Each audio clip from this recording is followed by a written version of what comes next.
and welcome to FreeThinkers Fireside, where we put the human in humanists, one cozy chat at a time. My name is Helen, also known as House Bells. I want to thank everybody that if you are showing up to join the stream tonight, I really appreciate it because it is a Saturday, and I've been intermittent with streaming because of my health issues, but I'm actually having a good week this week. So Richard picked the right time to come on my show. So let's say hi, Richard Gilliver. Hi, Richard. How are you, my wonderful friend?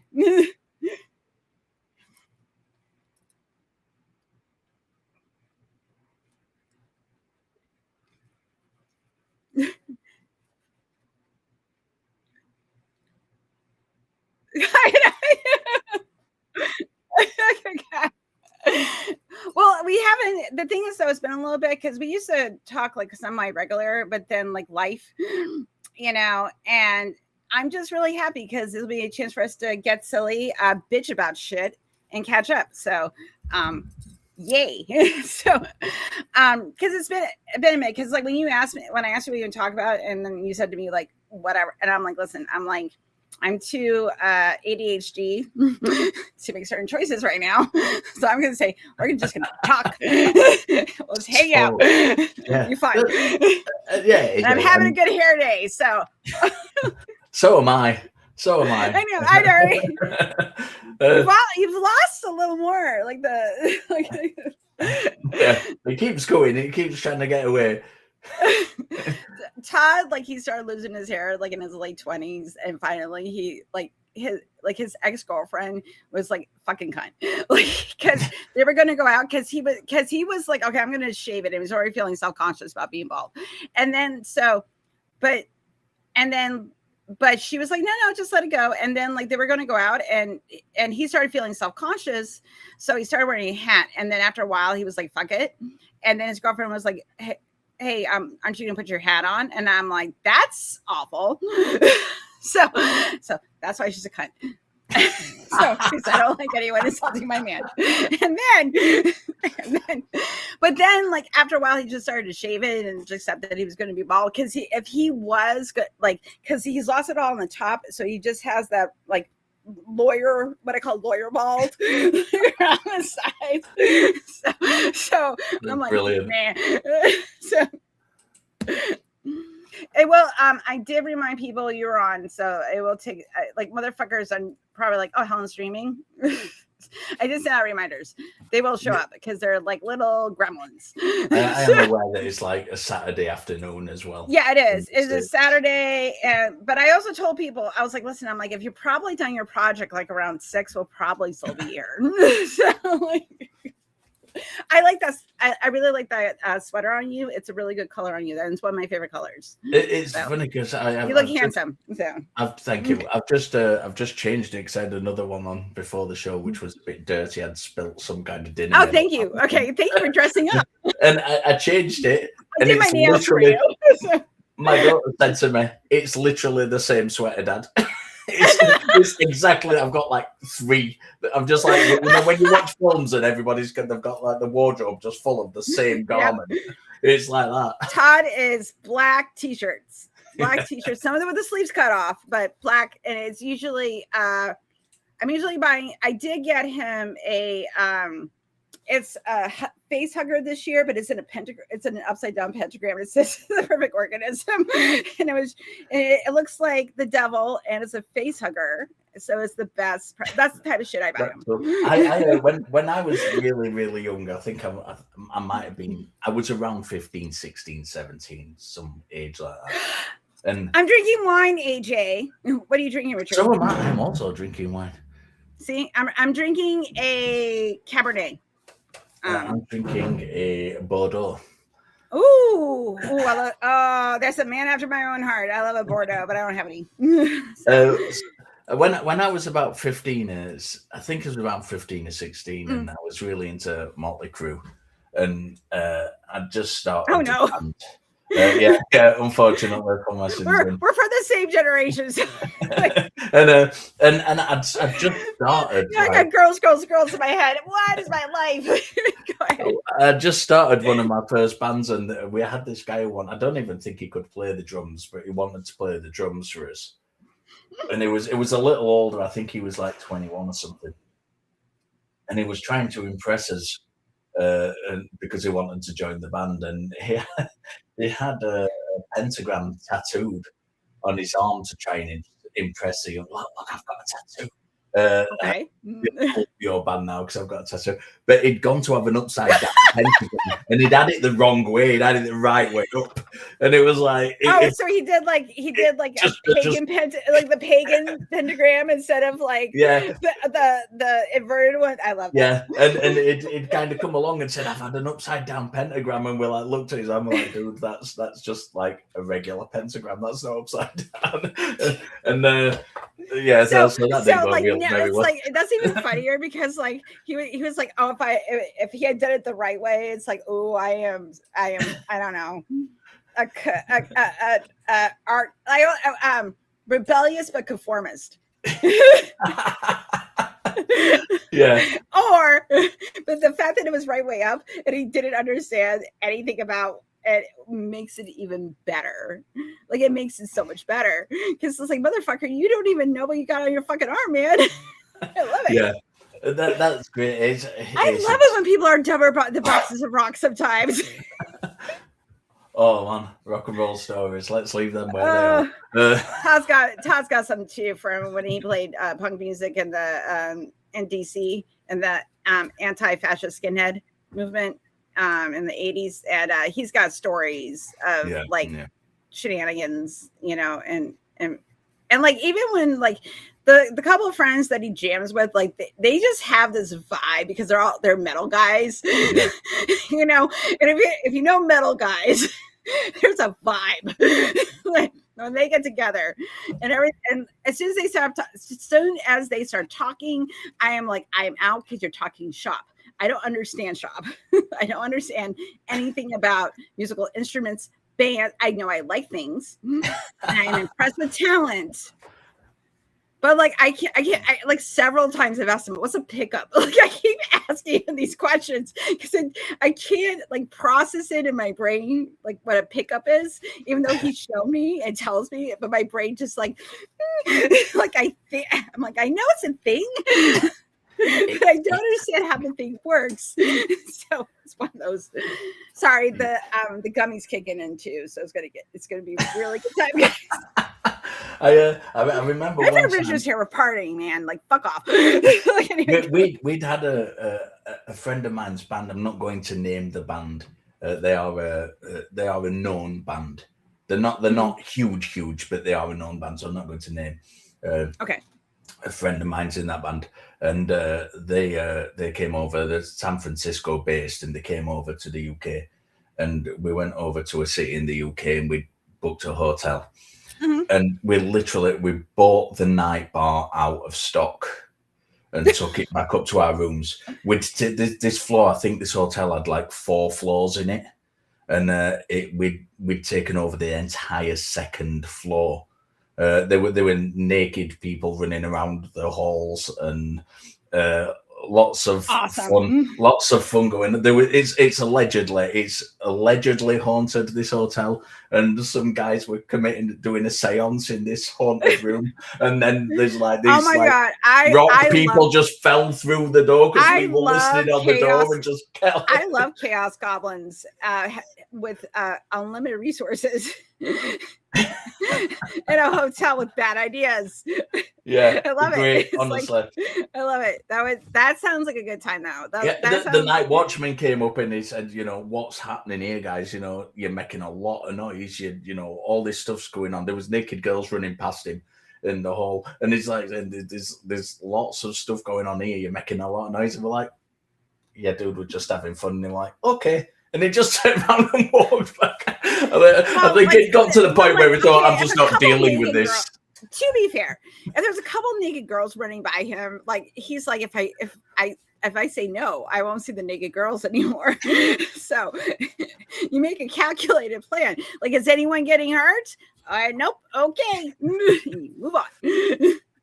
Yeah, pick your battles. Pick your battles, but I'm guys. Old now, and now I just speak about philosophy now, and you don't get quite the same vibe. No, like this. Okay, like this is the thing about like, because I'm polyamorous, and I this is the problem that I have. It's one that I want other relationships. I do, but then I have to think about the maintenance. You know, and like I'm willing to give maintenance, because if I really vibe with you, like I will, but it's making that connection, because like I've been with Todd for 20 years. And to be honest, I haven't been single since high school, so I don't know what it's like, one, to not live with somebody, and two, like I've been in some kind of relationship. And the thing is, though, is like when I was younger, I had more energy to like focus on other people's emotions and shit. But as I get older, I want like like a girlfriend, for example, but to do it, I'm like, I gotta have to make space for you, and I kind of want you to fit into my life. But the thing is that when you're in your late 40s, everybody's established. You kind of like, this is how I am. Like, and then you got to figure out, like, can I fit into their life? Like, how's this going to work? Well, I already have a partner, and they're great. Like, but also I want the thing.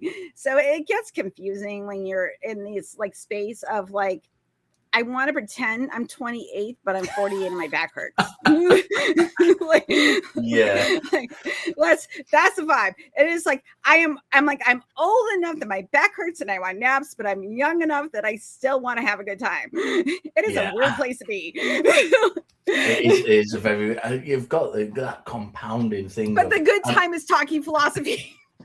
Yeah, the good time is talking philosophy. That's how you know you've made it in life. If you do philosophy with sex, then that would be like a double whammy. But I have a conversation. I have a speaking engagement arranged for February in a city which is a few miles outside where I live. If anybody wants to go and you're in the UK, it's in Leeds on the 21st of February, I think it is. When are you going to be talking about? I'm going to be talking about. I'm basically going to be talking about how we assess what we believe. But I'm doing a bit of a cheat sheet, because what I'm actually doing is just talking about the first 2 chapters of the book I'm writing. So because that's what that's about.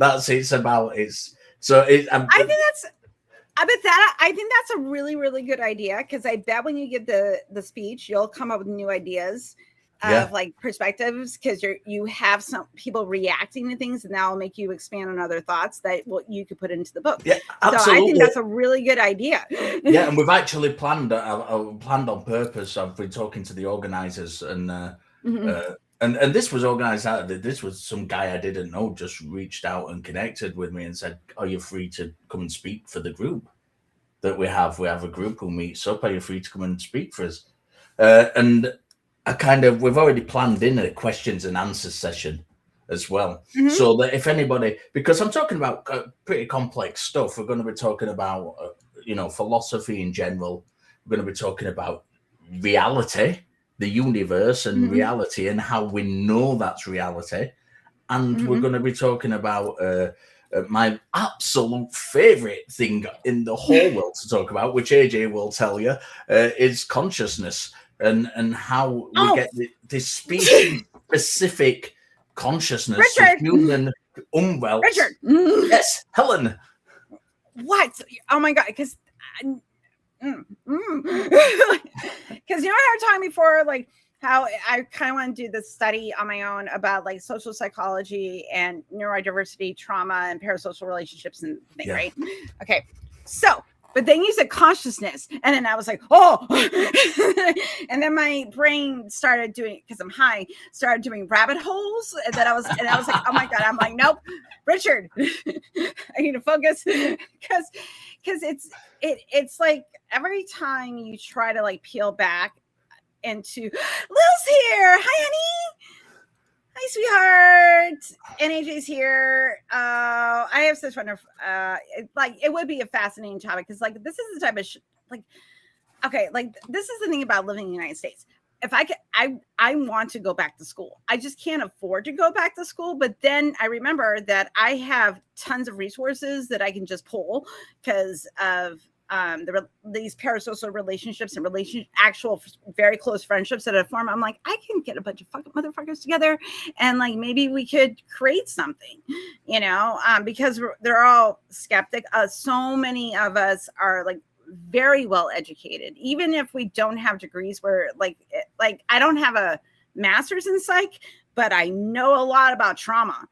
Like I've studied it so much that I can talk about it intelligently, and I can refer to sources versus like I think that I'm a step above like an armchair psychologist. You know what I'm saying? Like, Like, because I actually understand the methodology and shit, and plus I study in my free time. I just don't have a piece of paper that said I was very good at focusing on this one thing very, very well. Because that's what Cara said. Whenever you get your master's or a doctorate, it's like you are very good at one specific thing. And that thing that you're really, really good at, you still don't know everything. Yeah, absolutely. I don't. I mean, one of the I love talking about community and people. I've just launched a new interviews channel where it's all about my academic work and talking to other academics. And one of the I only launched it a couple of days ago, and I launched it with an interview with our mutual friend, Dr. Richard Firth Godby here, who's author of Human History of Emotion. He's one of the world's... That's such a good book. I audiobooked it. It was, because he was on RFR, and his book had just come out, and then I finally bought it with my Audible, and I listened to it, and I was like, oh my God. And then like I started using the example of the cat can feel, but it cannot think. And how that's different. And I was, because that was like, and then I had like another rabbit hole that opens up. But anyway, so you're doing the thing with Richard. Yeah, right? So I'd interviewed Richard, and he's a fan. But I've got another previously recorded interview with Richard, which is going on there. I've got a previously recorded interview with neuroscientist Dean Burnett, which is going on there. I've reached out to a couple of other interesting people, astrophysicists. I'm hoping to get on there at some point, and it's so exciting being in this space where we have got access to, and people are so accommodating as well. I mean, Dean Burnett knew Richard, so that's how I got in touch with Dean. I mean, Dean's wrote his bestseller. He's wrote numerous books, but his bestseller is called The Idiot Brain. It's like he's wrote for the New York Times. It does segments for the BBC. He writes for Science Focus magazine, and so it's kind of a it does a lot of stuff. And I got his details from Richard. Richard reached out to him for me, and he came on. He was gracious enough, and I interviewed him, and it was great. And it's great talking to these people who have such great knowledge and who are kind of so focused. And I got onto this because you were talking about the focus narrowing as you kind of increase your educational level. And these people who have so much focus, and Richard will tell you, and I don't think he'll mind me saying on his behalf, that he's one of the world's most leading experts on discuss, but there's so much he doesn't know about emotion as well. And Dean reached out. Dean's a neuroscientist. Dean's I think his hi Ryan. His thesis was on. Hi, honey. Sorry, I got excited. Hi, honey. His thesis was on memory, and he has done work with mental health, a lot of work with mental health and stuff. And he wrote a book on emotion, and he reached out to Richard as I did when in writing my book to consult with him on emotions. And I think Dean actually says in the book, everything I thought I knew about emotion was wrong. And I'd set out with a plan to write this book, and I ended up like pretty much changing the whole focus of the book, because what I thought as a professional neuroscientist, as somebody who works in this field, I was completely wrong on this area, and I had to rethink my entire focus about this work I was doing. And that's great. And it just shows that even if you have that great level, that kind of the highest level we bestow upon someone academically. You are very good at this specific thing. Yeah, being very good at this specific thing. You know more so than much you other don't people know about this one thing. There was a great documentary on, I think it was Netflix a few years ago. I don't know if it's still on there, and I don't remember the name of it. But it was kind of set out like a journey, and it was all scientists who was on there. And it started out in, I can't remember exactly how it was laid out, but let's say it started out in physics, and then it went to biology, and then it went to kind of geology. And there was this scientist who hosted the show and was interviewing all these different people. And the kind of focus of this show was saying, look, there were all these people who were so clever in their own fields, but there's actually a connection which runs through all this stuff, which forms a bigger picture of the world we live in. But a lot of these people who were studying it are so focused on studying their tiny little part of it that they're completely oblivious to this other work that's going on. Right. Well, that's the thing, like, because like I love so like I watched a really good documentary. I've been into the great courses, and I'm probably going to watch more of them because I'm going to be home recovering. So I plan to watch, and I was watching one on the psychology of cults, and her, I can't remember her name. She studies cults from the University of Ohio. She has like a there's the name Wind in her name. I'm Dr. something, but if I looked up the psychology of cults right now, I don't want to do that. Somebody else do it for me. But I told Cara, I was like, you should have her come and do an RFRX talk, because there's all this new research. Like, we're still using the BITE model by Hassan. No, it's not Janja Lalick. It is her. No, the great courses on the psychology of cults. The professor that was walking through it teaches at the University of Ohio as a psychology professor and cult psychology and social psychology. And like the thing is, I was like, I was thinking, okay, you have someone that, you know, is very good, like a woman that has expanded on like Hassan's work, you know, and Janja's work, and kind of looking at like, and not only looked at the psychology of like, you know, cult leaders, but the type of people that join cults, but also Yanya Lalich. Oh, yeah. Did I say Janja Lalick? I probably did. I was so bad. Thank you. Thank you, Audrey. And I was Janja Lalick. Thank you. And I knew that too, because I contacted her. I asked her if she wanted to do a talk for Recovering from Religion, but around that time, she wasn't doing interviews. So I'm embarrassed. But this is another professor that is teaching this, and was kind of walking through like this new stuff that's developed. They're also like the type of people that join cults, and one of the things that keeps people like, because there's like the golden, like you have the dark triad, and then there is the light triad.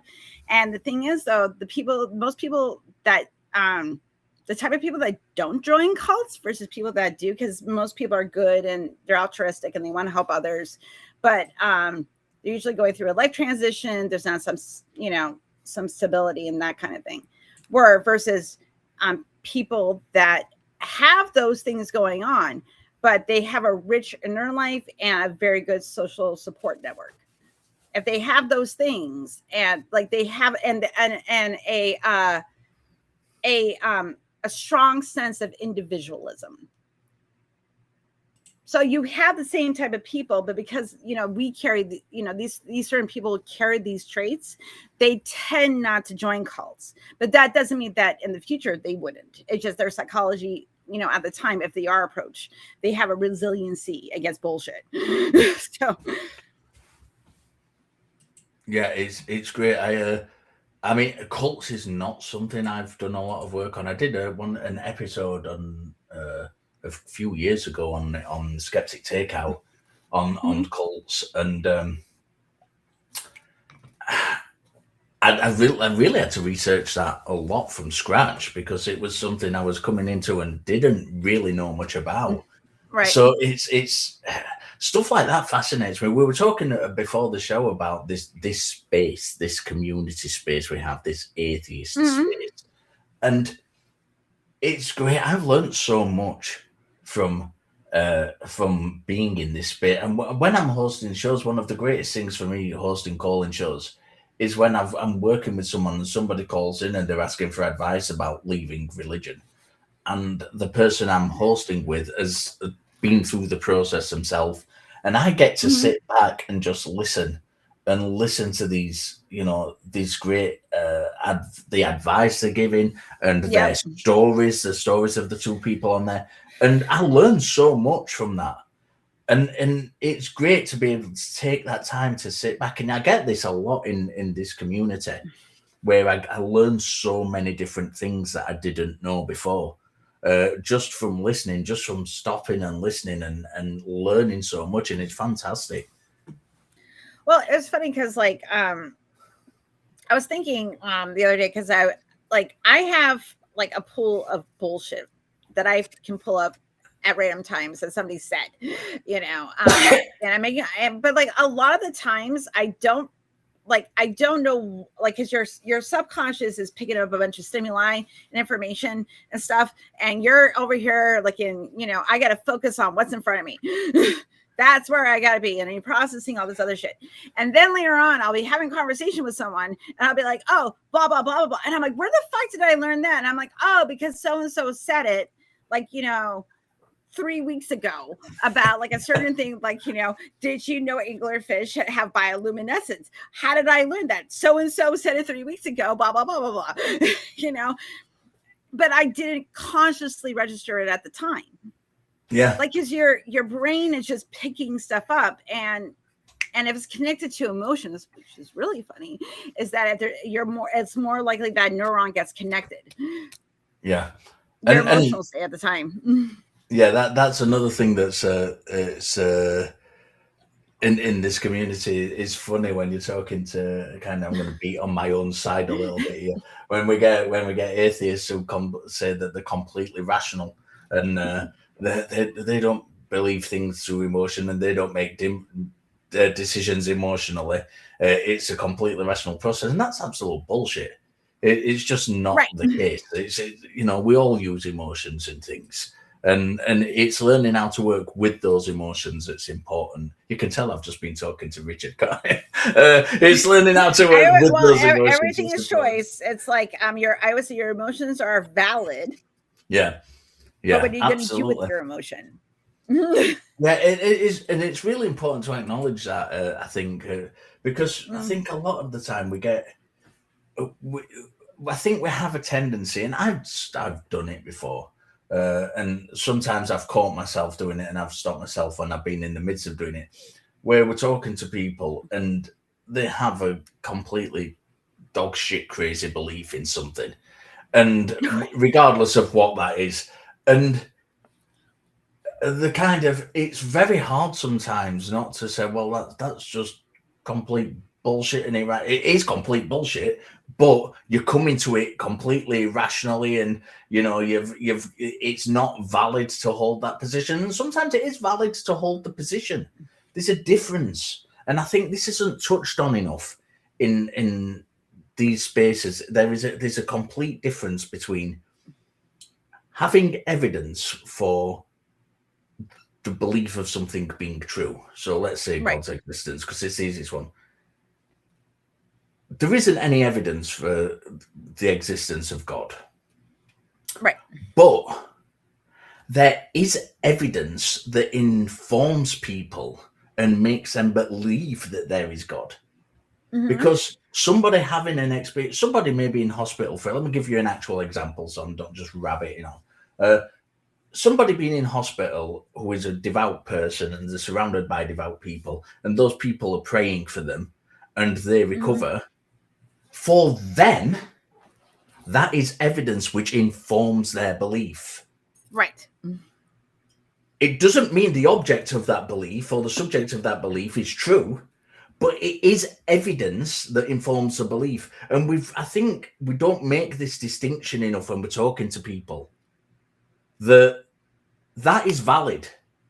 For them Right. to inform, but that is valid. They have had that experience. They've had a real experience. It's valid. It's a valid experience. The conversation comes down not to, well, I don't believe you've had this experience, because if you start going down that route, which a few people do, which is not a good idea. it's not a good idea, because it's crap. It's a load of crap. These experiences, and also it them gets are kind of real. victim. It gets kind of victim blamey. Yeah. There, you know, Yeah, it's I kind of agree. like, Yeah. you know, and it's like, no, it's like, you can't do that. And also too, if they're having positive, like my work wife she is a Christian, and she is the most wonderful, one of the most wonderful human beings you could ever fucking meet. And I've offered her resources based on science, and we have conversations about this. She's accepting of evidence. She's just a Christian. I'm not like, listen, I'm like, you are at least rational, and I can talk to you about, like, you know, talk about vaccines and how, like, you know, like she's kind of like how I was when I was younger, believes in a God, but also believes in the real things that are in the real world, like, you know, to balance the two. I'd rather have that person than the person that believes the earth is flat. And if you get, you know, give your kid flu vaccines, you know, they're going to be gay. Like, you know, like, what? Yeah. So let's find a balance, please. Yeah, and this is what my work is about. This is what about all the work I do is about. For all the philosophy stuff, all the religious stuff, all the psychology stuff I do, this is what it's all about. It's about weaving away through all those different people, all their different kind of interpretations of how they assess things, and trying to build a scaffolding to say, let's get up, you know, this tower of belief you've got, let's get this scaffolding up there and really go up and examine that brickwork at the top, because I'm telling you, it's shoddy as fuck, mate, and you're telling me it's fantastic brickwork, it's brilliant. AJ's gonna call you on some shit. In that case, would you say that evidence can be false?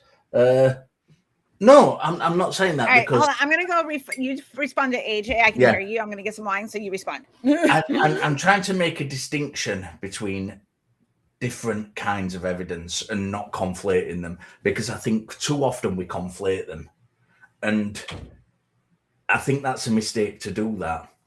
And when we're saying, is there evidence for God? No, there isn't evidence for God. There isn't any evidence that God exists in reality. However, someone's belief that God exists can be informed by evidence. And those experiences they have, they're valid experiences, and they're genuinely having those experiences.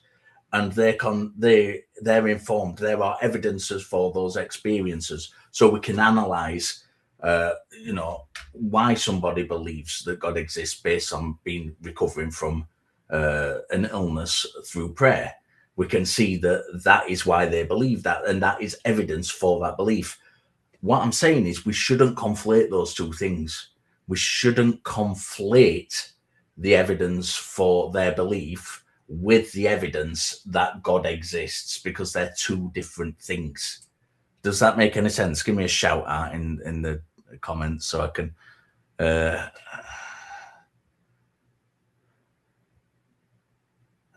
so let me just read this. Okay, so they consider something that isn't factual as evidence.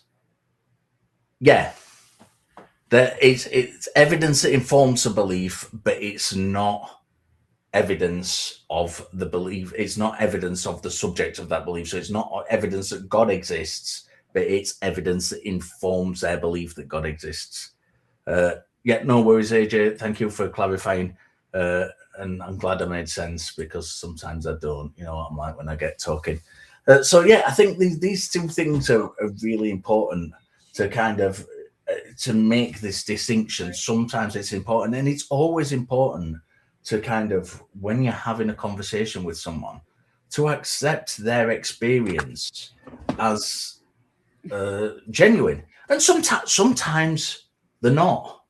You do get people out there, I've talked to many, probably thousands of people who believe in ghosts and gods at this point.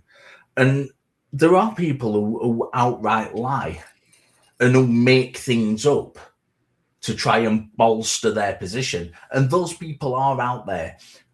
But what I'm trying to say is we shouldn't begin a conversation with the assumption that somebody's lying, that somebody is making something up to bolster their thing.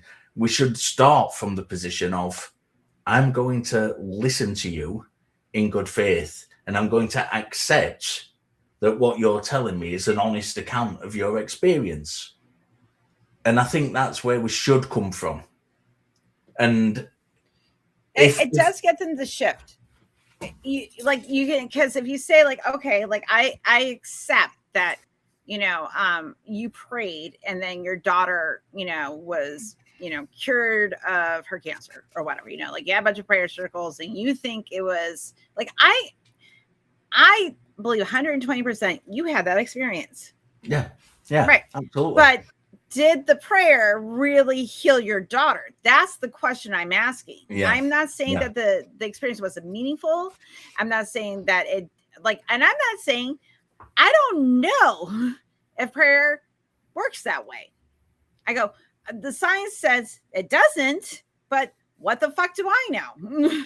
So, because it could be, because this way you can validate, like, I don't accept what you're saying, but I'm willing to listen if the evidence turns to be true that prayer somehow affected your daughter's, ability to heal from cancer, then I'll go, oh, that happened. But I can't just take it on blind faith, and because then you get them to kind of go, it's not a matter of, please show me evidence of God. Tell me how you get there. Yeah. And then have you ruled out other possibilities of why things are happening? Because people don't know to do that. And even still, we all knee-jerk reactions. It takes thinking fast and thinking slow. That's a matter of how we're perceiving things. And when you're highly emotional, your rational brain takes a back fucking seat. Yeah. And that's so important as well to kind of say that phrase that you said there, Helen, is so important. That phrase of, how are you getting there? Let's walk through this together. Let's have a conversation. This is why I'm not a fan of debates, because debates aren't about working through. My whole thing is about working through with people and walking through their beliefs with them. Or if it's something I'm not sure of, if it's not something I'm not sure of, I appreciate somebody walking me through it, so I can understand it better, so we can do the reasoning together, and I can understand what that position is. And I think that's so important to be able to do that rather. And this is why I'm not a big fan of debates. It's why I'm not a big fan of on both sides of the coin, where people start saying this means this, and this position is true. Philosophy for me is not about saying I have a position on this and I am right. Philosophy for me is about exploring the question, and that's so much more important. That really is important. That one of the first things I state in this book I'm writing on, like philosophy, epistemology, however you want to categorize it.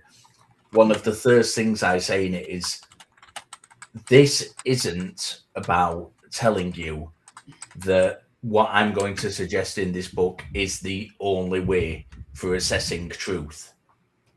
What I'm trying to get you to understand is that, in my opinion, this is what I think, and hopefully by the end of the book you will agree with me that what I'm laying out here is the best way for assessing truth. I'm not saying that this isn't an original me idea. I'm not trying to take glory from coming up with this one size fits all argument. I'm not trying to say it's the only way of doing this. What I'm saying is, in my opinion, looking at all these different ways to assess what is possibly true, this is the best way, I believe. And hopefully when we get through these 10 chapters of this book, you will come out of the other side saying, Yeah, I agree with you. Yeah. We agree that this is the best way of assessing truth. And I think that's all it's about for me. It's about exploring the question. It's not about being right. It's not about getting one up on someone. It's not about winning the debate. It's about getting there and exploring it. Well, because this is the way I kind of look at it. If we're looking at it from the perspective of, I know, the grass is green, for example, but then you realize that color is just refraction, and our eyes are able to pick up refraction. Doesn't take away from my experience of the grass being green, because that's a perception. Yeah.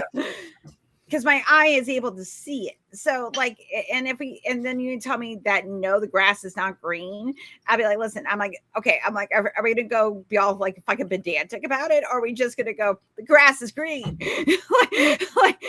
because then we're getting down to like pedantic bullshit, And what's great about it what does is mean? It's like is. What's great about it, yeah, I completely agree that when philosophy becomes that really, really pisses me off. But I think it's important as a caveat to say, when we can, when we do have these conversations, it might be the case, and I'll use your example because it's a really good example you gave about the grass being green. Somebody might be colorblind, and somebody might genuinely not be seeing that green. But the great thing is that we can cross-reference stuff to find out if that opinion is erroneous or not, or if there's some kind of faculty, when Ben said faculty, I mean like this kind of sense organs. If there's some kind of something wrong with the sense organs, which is making you see it in a different way to the rest of the human species, we can actually cross-reference this stuff, and that's what's so important. So yeah, it's really, really important, I think, to explore the subject rather than to try and go in there with a position on the subject. Everything, and I don't hold strong positions on everything that I believe. Some things I believe in, I've not got strong positions on. Some things I've had resistance to, which I now believe. One of the kind of biggest example of this that I like to give people is the fact that there's a supermassive galaxy, black hole at the center of the galaxy, and for some reason, more and more evidence is showing it, which is for some reason. I mean, I've always been into kind of cosmology and stuff. Just as I'm nowhere near, I've not done any academic study on it at all. I'm not a professional in it. It's just entirely amateur. But for some reason, I was really resistant to this idea. I think I first heard it in probably the early or the mid-90s. I don't know why. No, I was really emotionally resistant to this idea that there was a supermassive black hole at the center of the galaxy. And I've since amended my position on that. I've now become convinced that that's the case. And, sometimes it might be something like that. Sometimes it's, sometimes I hold a strong position on something. Sometimes I hold a weaker position. But I think all the positions I kind of rationally hold, I think I've got a reasonable explanation for why I hold them. Right. And I think so too, because I think it can stand up to scrutiny. Like, that's the thing. Like, if someone says to me, like, how do you know God doesn't exist? And I go, I don't know 100, like, absolutely, like, fuck all. Like, I know that, like, rocks are hard. Water is wet. That. Like, I don't know that. But from what I've observed and others have observed, it doesn't tend to lean to be the case, but I'm willing to accept if the evidence reflects it. See, my answer to that question. But also, I don't want to invalidate your belief because you're having a different experience than I am. I just, like, like, because I can't help the way someone like processes information, because that's where their brain is, and there's a lot of factors that go into that. Like, and I don't think that people have enough appreciation about, like, this is why philosophy can be hard for some people, because like once you start to untangle, like even if you still hold belief in God, but you just don't believe in the structure of a religion anymore, that's still a valid argument to make, that I still believe in a God, and like maybe people rose from the dead from 2,000 years ago, but I don't believe in the system of religion. That's a very big shift, because usually we're not talking about like God. It is what beliefs do to people when they don't have enough skepticism to keep their brain healthy. Yeah, that's what we're talking about. Yeah, I think it's really important to acknowledge that. I think you're bang on with that. And what's so great about it is that we can have these conversations. I can smoke more weed. I'm listening. I'm going to grab my vape pen. It's charged now. Because we're going to talk philosophy. I have to be high. I think in most cases, I think we can have these good faith conversations. I genuinely do think in most faith. Exactly. I have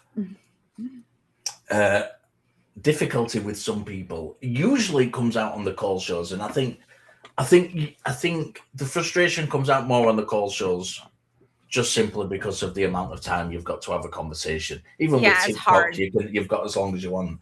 On a call-in show, you might have at most 20 minutes, 25 minutes at a push. That's why I like doing the TikToks, because you listen to some will be an hour and a half. Some I was on with somebody for like 4 or 5 hours just talking. You can. It's great. And the TikTok stuff, I've had conversations on there with all sorts of wonderful people. I had to get a woman from South Africa on once who'd never even heard of an atheist. And literally the whole conversation was her going, well, why do you think that? What do you think about this? What do you think about this? But it was in good faith. It wasn't like she wasn't doing this kind of Phil bro trying to catch you out thing. She was genuinely interested because she'd never come across an atheist before. And that was a great conversation, just kind of like you could kind of, I mean, I couldn't see her on screen, but you could, in my mind's eye, I could see her eyes widening as she was getting all this new information. I'm telling you, if you just get them to like calm down and go, well, wait a second, you said this contradicts something, you said earlier, or this contradicts this, how do you account for that? And I think this is something that I learned, is that when you're talking to someone that's learned apologetics as a way of communication, that usually their audience is okay with them shifting topic. If you catch it, they're like, wait, hold on. I'm like, you mentioned this, but like, and then they want to move on and bring them back. It is a matter of getting them to like, well, you're supposed to shift with me. Why aren't you shifting with me? And it's like, no, like you said this, let's go back here. Let's have that conversation first, So this way you're pinning them down to get, because if they start moving around, and this is something that I learned, and you're chasing their rabbit trail, you've completely lost it. If you can get them to pin down to one thing, and then that will start that, that tangle to start loosening a little bit. And you may never see it. You might never see the person that you got them to shift their thinking just a little bit. But all you do is just plant seeds, because even if they come away going, religion is bullshit, but they really start to care about what's going on in the world and other human beings, and they become a humanist, as I like to see, I really don't care what you believe in. You could believe the earth is flat. I think it's a fucking idiot idea. Yes, but are you a kind person? You're trying to help other people? Fine. Yeah. I think... I know, guys. I know that you guys want to make fun of the flat earther. I do too, because it's stupid. I don't believe in a risen God. I think that's silly. But at the same time, it's like a lot of these people, like my mommy, is a wonderful person. So you can't, I think, to put people under an umbrella, because then it would be like us doing the same. this is why they don't understand us, because we don't play the same game. Like, we don't say, like, all Christians are this, or all Muslim people are this, or all pagans are this, or all Buddhists are that. Like, no, we understand that people are individuals. And yeah. In guess religious what? studies, We in religious studies, we say that there are Buddhisms, there are Christianities, there are Islams, there are Hinduisms, because it's naive. I don't think you get anybody who's got any kind of foot in religious studies to any kind of reasonable level who would say there is only one Christianity, there is only Christianity rather than Christianities. Right. Because it's just not the case, and it's kind of. I grew up Catholic. Catholics aren't real Christians, but we believe in a risen Christ. It's just because Catholics fall to the Pope, so they get separated because of Lutheranism, which was an evolution of other social and religious movements happening at the time. And there was a lot of political unrest, and there was also politics shit going on. So, look at political motivation, look at motivations surrounding those things too, because it all comes down to pressures. But I don't think people take that into account when they're, and I'm sorry, I didn't mean to interrupt you. It's just my no, you're fine. Brain.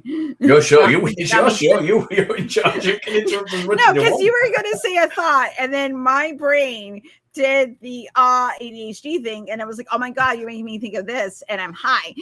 So anyway, go, please finish your thought. I'm so sorry. No, it's you've actually pushed me onto something else. I've been reading a book. I'm currently reading a book by Alice Roberts, Dr. Alice Roberts, who's I don't know if you're familiar with in the US. She's kind of the BBC darling history version of Brian Cox. Alice Roberts. They call her Alice Roberts. Oh, Alice Roberts. Yes. And she's just recently brought. I think she's just recently brought a book out. I've only recently come across it anyway, called Domination, which is about the spread of Christianity. Or so certainly, as far as I've got into it, it's about the early spread of Christianity into Britain. Have you read Jesus and John Wayne? No. Okay. I haven't not. Okay, so Seth Andrews I think Seth had the author on. It is the spread of Christianity, especially how they use pop culture and the old timey West as a form to spread Christianity through the United States, and it's been baked into conservative politics forever. And John Wayne was a huge push in the 1940s, 50s, and 60s for that sort of America First. Prosperity, but it was made on the backs of hurting other, adopting things that that happened in Germany during the 1940s and so on and so forth. But this is all a very thin web, but it's how cultural influence and evangelical Christianity spread throughout the United States. It is long and fucking fascinating. It's one of those books I listen to a few chapters and then I process, put it down, and then I go back and listen to a few chapters because it's a lot. And because I like YouTube videos because they're little snippets of information that I can please explain it to me. I'm 5 and then I'll process. Cool. But this is the type of shit because it's so insidious that the entanglement of it is it makes it's one of those books. It's fascinating. It's so fascinating. Girl did her shit. Oh my God. Somebody look up. You are all my friends and more sober than I am. Please go look up. It's called Jesus Christ and John Wayne. And it is, Richard, you would if you care, okay, as a foreigner that talks to a lot of Americans, you need to listen to this shit. Because oh my God, I would love to hear your perspective from someone from listening to this book that doesn't live here, your perspective on it. Because where you live, is it pretty secular? As I understand, the UK and Ireland and Scotland, there's just kind of fuck it. Yeah, it's very secular where I am. I mean, there are religious people, and we get the occasional kind of door knocker, but or we did pre-COVID. That's died off a little since COVID, but we yeah, we I grew up in a secular family. Although I think both my parents had kind of wishy-washy supernatural beliefs of some sort. None of them were religious as such, and a lot of. I think the thing is, it's not religion, which is the curse of Britain regarding a kind of irrational belief. It's a belief in ghosts. I don't think I think You I can guys count. have way more interesting ghost stories than we do. I can count on one and hand. I love it. I can count on one hand the number of people I know who don't believe in ghosts. And thank you, TB Seeker. This is the book. You have to get this book. You have to get this book. There's a link. There's a link in the chat. Thank you, for. Oh my God, you have to like you and I. You have to listen to this book, and you and I have to have a conversation. Because I really want to know your perspective. Like, it doesn't have to be like, I know you're an academic and you're doing like big people shit, but like at some point, and at least the next 2 years, you're going to listen to this book, and you and I are going to talk about it. So you have 2 years, which means you'll leave it to the last minute. Well, both the week before. I'll get it written in it, which is probably the next time I'm free for any kind of booking. To be fair. It is a really good book because oh my God, it's wild. Like, especially if you live here, and especially like the weird thing about living. Okay, I grew up in New Hampshire, right? Which is like, because of all you fucking English motherfuckers. Like, we were like, we don't want to be under the patriarchy. And then a bunch of Irish and Scots and French people and the Italians came over, and they were like, cool. We're gonna form our own little communities up here. And we don't want to be under the crown, but we're still going to be tribal based on where you came from, right? Cool, we do that. Then but we're like, it's still pretty liberal, like even like in New England as a general. Like, it's not as liberal as Vermont, but like New Hampshire like was pretty blue, purple kind of thing. Then I moved down to Florida, which is the South, but it's not the true South. I don't know why we're not, probably because we're so close to like Mexico and the Cubans, that we have enough diversity that there's not a bunch of like, all the white people. Because I have all the white people genes. Though, like, the more south you go, especially around this area, you get like more, people from diverse backgrounds, right? So when I came down here, things kind of started to open up a little bit more.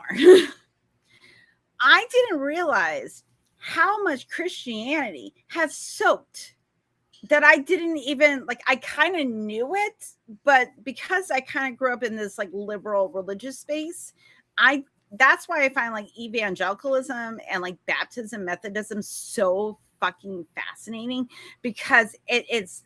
I grew up religious, so I understand the language. I understand how it's used to abuse, but I don't have that solid like, if you do not believe this, you are like the worst person.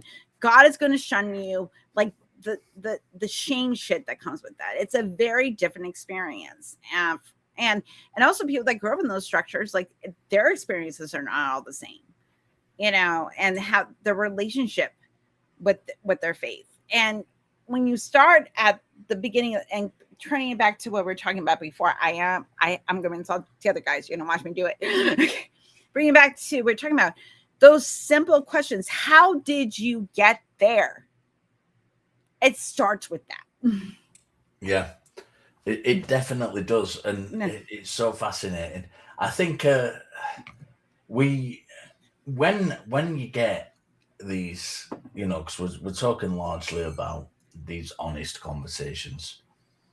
When you get these dishonest kind of conversations going off, it's so hard, and especially when I did in a debate. I don't do many. In fact, I think I've only done one online debate on you. Like, I don't know your debate, because like I just like listen to you conversationally, like, so because you have a very like sincere way of expressing things where you're not dismissing people, which I've always appreciated about you. Anyway, finish your thought. I did an online debate. I've done a few real life debates, but I think I've only done one online. It was with Dean Meadows, and it was so frustrating for me, because I do like these just genuine, like, exploring conversations, and in this debate, we'd kind of agreed the definitions of a few things before we went live. Because I'd seen him debate before and I knew he was a bit sneaky, shall we say, in how he kind of twists things and moves goalposts. So right. I'd kind of tried to pin him down before we started as much as possible. So the wording of the debate was very specific. The title was very specific. And we'd kind of gone back and forth a few times coming up with the title. And we'd agreed the definitions of some words. And we got into that debate and they literally changed the definitions. And it was a car crash. Because the majority of that, a good 40 minutes, 50 minutes of that debate was trying to pin him down on a definition, arguing over definition, because we'd already agreed them. And then we got into the debate and changed them. And it's so frustrating when you kind of, I don't want to be in that. And when you're trapped in a debate situation, it was on Ethan Michael's channel. And, you know, Ethan had hosted this debate. And I kind of had a commitment to Ethan to sit this debate through. And well, because you don't want to upset, because everybody loves Ethan. So you're not going to upset Ethan. Lovely. He really is a lovely, lovely guy. He's really, a wonderful really is. human being. He's starting putting content back on the channel. So if you guys can go over and like subscribe, because like he's been through some shit, guys. And if you can go be a wonderful human being, and if you're not subscribed to the your friendly neighborhood atheist channel, go do that. Yeah, it really is. And, hi, Maya. One of the great things about Ethan is he championed a lot of people. He championed me, you know. I'd never been on a call-in show. I'd had debates with people. I'd had conversations with people. I'd spoken on subjects, but I'd never been on a call-in show before. And Ethan gave me that opportunity. You know, it's where I met Ben. It's where I met Bree. It's where I met all these great Kenneth Leonard. It's where I met all these great people. And, you know, he really did give me that opportunity. So I felt I was in this debate and I was kind of stuck in this debate, arguing over these definitions. And I was really out of my comfort zone because I wanted an honest, just exploration of a conversation of a subject with someone. And I was stuck in this situation where I felt my interlocutor was dishonest and we weren't having a conversation about anything of any substance. We were just arguing definitions. And that really frustrated me. And I hate being in that situation. It's so important for me to, to have these conversations and have them in good faith. And I mean, I must have done something right in it because it secured me a hosting spot on the ACA's call-in show. So I clearly did something right. But because you have patience. For me personally, it was frustrating. I would lose my mind. Like I'd be like, because you've heard me, like someone starts arguing like bullshit. I'll be like, I'm done. I'm not listening to you anymore. I can't deal with you, man. like you tell me that the lack of truth in the Bible makes it true. Like the lack of like the lack of consistency in the Bible makes it true. I'm like, that's not how facts work. So you can't redefine how truth works. I am sorry. Like yes, language serves us, right? Totally get that. But if we've all agreed that this is what the word truth means, that it is showing things in reality backed up by evidence. Yeah. I mean, and I have a very specific kind of, but I'm having a moment, guys. Let's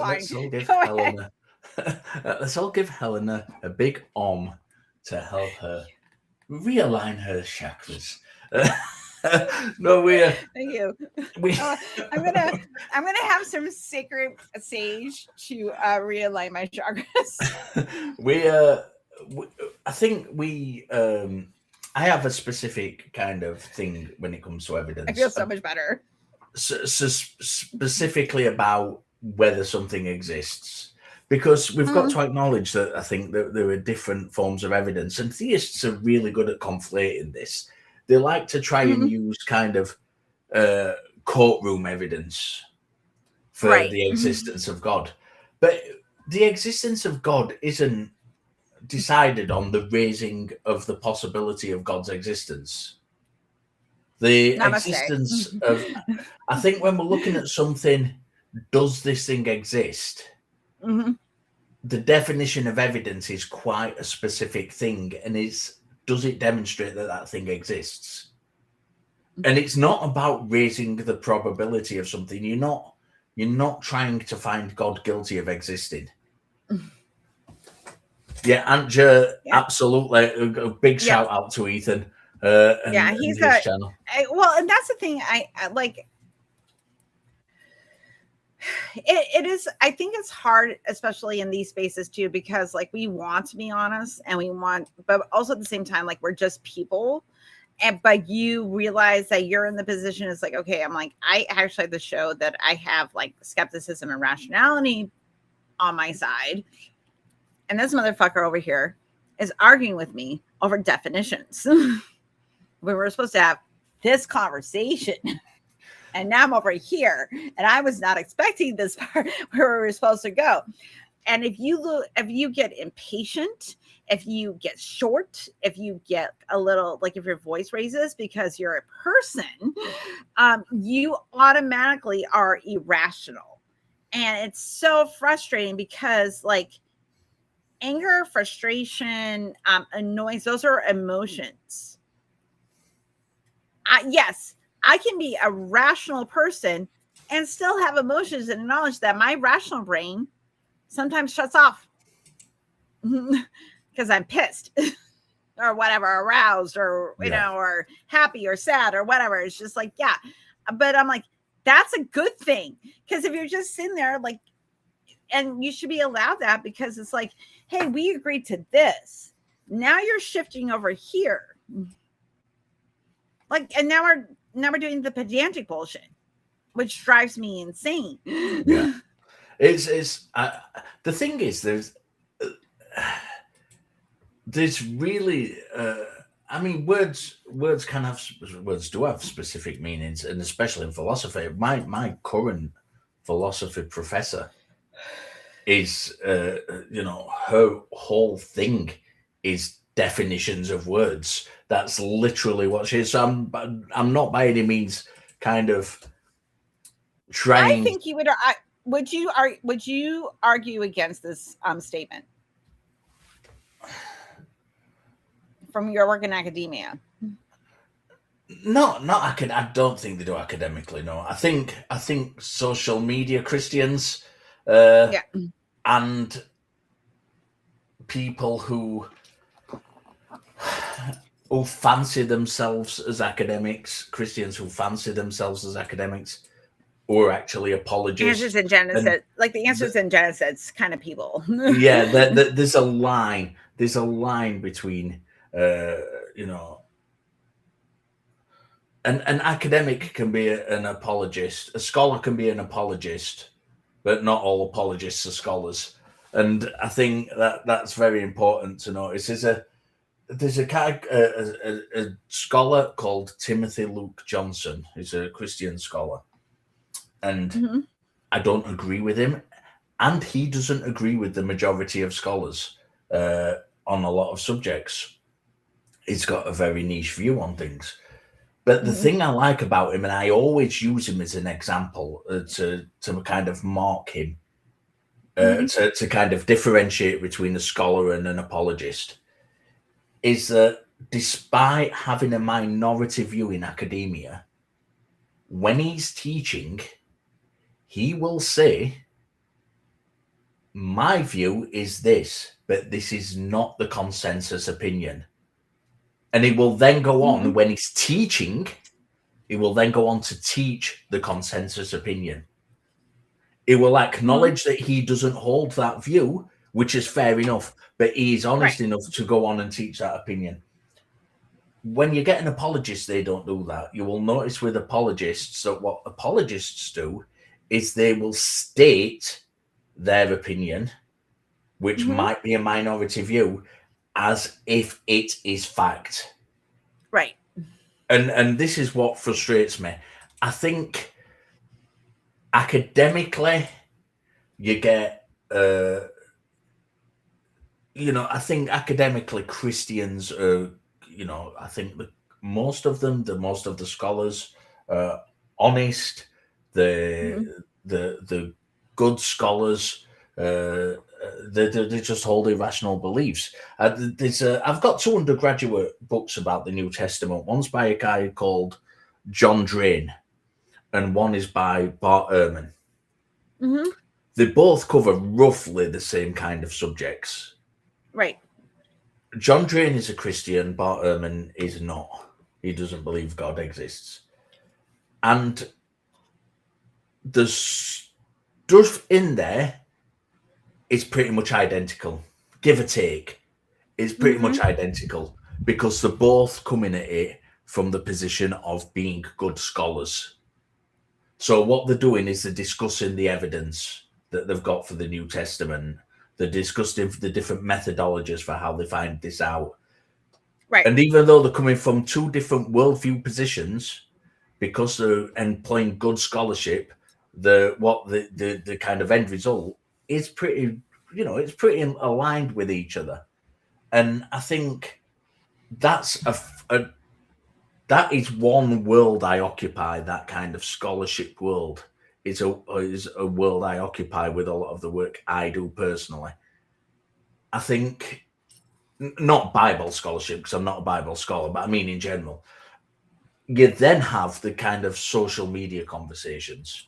And I think that goes into this about like the apologists will also take like titulary degrees, and like for the people that work like at Answers in Genesis, take a titulary degree and present them as actual like scholarship, like they did their bullshit, they did their work, and it's like no, I'm like, they know just enough to sound authoritative, like an expert, but not enough to go, yeah, I understand this, and this is what we understand, but there's so much we don't know, and we're still exploring. Absolutely, and that's what like you they get say, a lot this from. is the definitive answer. I absolutely agree with that, and I think that's a lot. You get that a lot from the kind of Answers in Genesis crew, and the people like that, the Discovery Institute, all these kinds of places. What they'll do is they'll present this stuff, and you'll find a lot of kind of social media Christians who've bought into it, saying, well, this person says this and they are a scientist. Well, yeah, they work. You can't dismiss them just because they work for the Discovery Institute. They are a bona fide scientist, but what their degree is in is, I don't know, what their degree is in is maybe geology, and they're talking about biology. They're presenting this biological facts, and you're saying, well, because they're a scientist, then they're biological, they have some kind of weight behind what they're saying biologically. They're not. They haven't. They don't do the work in that field at all, a lot of them. And this is what a lot of them will do. So a lot of them will dress themselves up. They are bona fide scientists, a lot of them, but they will dress themselves up as something else. It's kind of like with Dawkins and trans, understanding like the trans experience and trans healthcare, and trying to say like, because he's a biologist, he's an expert. It's like, yeah, you're an expert on evolutionary biology. You are not an expert on like, how does like, trans biology, like why is this a thing that happens in nature? What happens within the brain? Are you a neuroscientist? Are you a psychologist? Are you an endocrinologist? Blah, blah, blah. No, you're an evolutionary biologist. Yeah. You do not have a right to say, I know better. And then twist definitions so you can support a position on something you don't know about. It's like, dude, you can't do that. You can't. What you'll get a lot is people like, there's an astrophysicist called Sarah Salviander, who's a great astrophysicist, by the way. And she is also a religious apologist. And I've challenged her on numerous occasions. And I've basically been she just refused point blank, refuses to talk to me, because the thing I do. God, you are a rabble rouser. The thing I do is that and the things that she knows that I am asking her to do, she knows she can't do. And that is when she makes statements, as she does very often on things like on platforms like Twitter, she will put things out saying all this wonderful a picture of some kind of stellar formation, some stellar nursery, all this wonderful universe created by God. And I will always challenge her on, where in your work have you showed that this universe is created by God? Can you, Maya? I love you, Maya. Go ahead. I'm sorry. You will. I think. Have you met Maya? I'm not sure. I don't think so. You should have Maya on Talkie then. Oh my God. I'm recommending Maya. I don't make that decision anymore. I no longer produce a show. Listen, you go you can say, like, listen, this is an homage to my friend Helen. Yeah, she does. Okay, you should watch her channel. Like on Sunday, she does this show called Bad Science Sunday, and she gets like actual scientists. Like we were talking about, how do we present evidence and how do we dissect things, right? If you go, like every Sunday night, she has Bad Science Sunday where they take a topic and then she actually, like, because she's a scientist and knows a lot of other people that are skeptics and scientists, and they dissect the subject, and it is so interesting. And like, because I even started paying. I pay to be a member. I pay money. So really you said that like it's so rare that it's like an achievement. Listen, no, it is. I don't have a lot of money. If I'm giving you money, I really love you. That's how that works. Or you get time. Listen, this is how you define your energy, guys. Okay, like you finance of resources. My very close friends, like you are like my motherfuckers, like a lot of emotional currency. Parasocial relationships, I support you on Facebook. I will promote a channel. I will tell you you're an amazing human being. You and I will have conversations and hang out. Cool. Then we get into, am I giving you money? That's the sweet spot. The money is the sweet spot. Like, kind of above a parasocial relationship, but not quite like you are. Like, I'm talking to you, like I want to talk to you when I'm going through a crisis. Okay, that's the money spot. That is the sweet spot. That's your level if I give you money. That's brilliant. I love that. That's how you do it. Maya, if you can put a link in to your show in the description of this one, if it'll allow you to do that. No, I like not money, but also if you can just like and share. Like, it's also about, like, I was just talking about, like, you know, what I do on my level of, if I give you cash. That's my system. You do whatever makes everybody else comfortable. Because we're all in this together. Like, listen, like, you're not doing something, somebody else will pick up your slack. It's fine. That's why we all support each other. That's why I like volunteering, because I know certain people that are good at certain things, and I can get them to do it. Sorry, that was a rant. I'm sorry. It's good.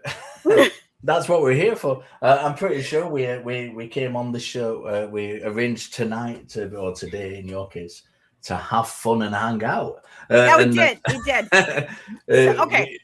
Okay. So, before we go on, Helen, please put send me a link to Maya's channel so I can go and have a look. I will. I'm really interested in it. I will send you a link. Mike can send you a link to her channel.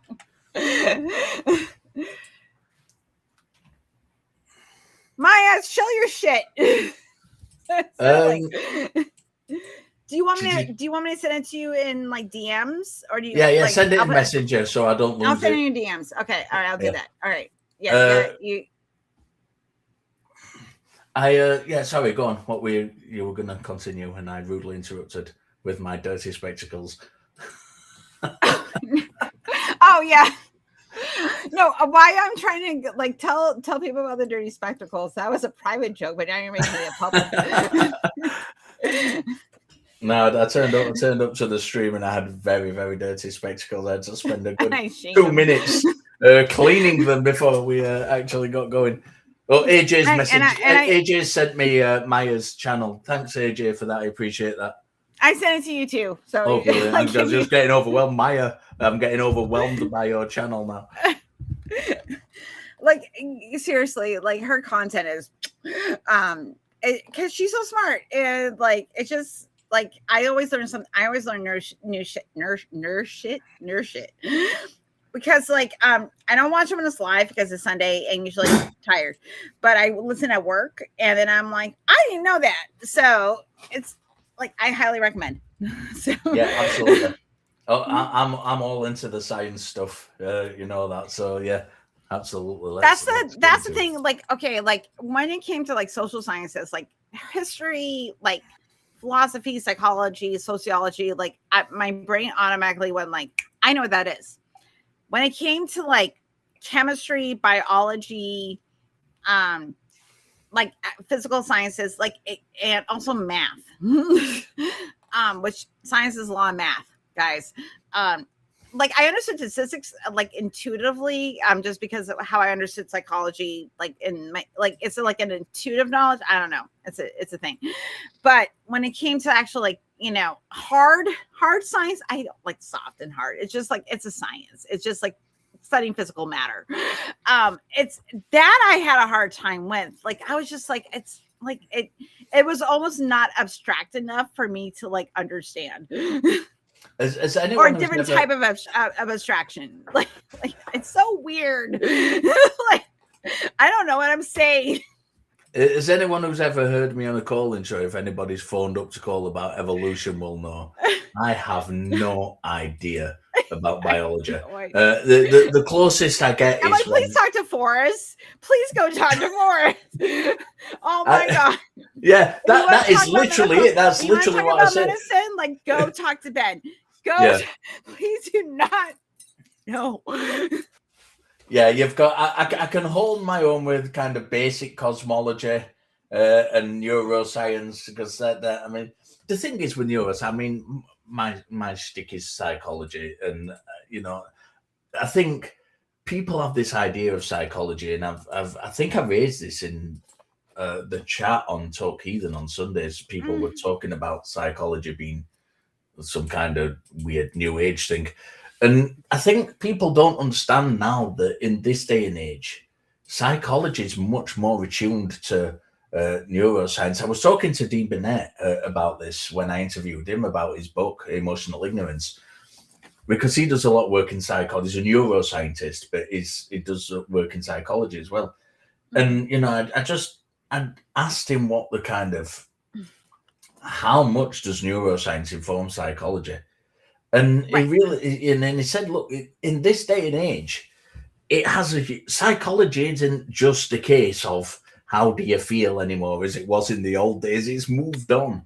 In psychology, we take lots of, we take much more notice of the biological status of the brain and things as well. It's not just, it still has that soft element to it, but it has a lot more of that hard element as well now, and is informed a lot more by that. So I think there's much less of a kind of divide between it and the hard sciences and there used to be. Yeah, and that was the thing, because I really wish I had like someone that could process, because like neuroscience informs so much of psychology. Like again, they're in the same bed.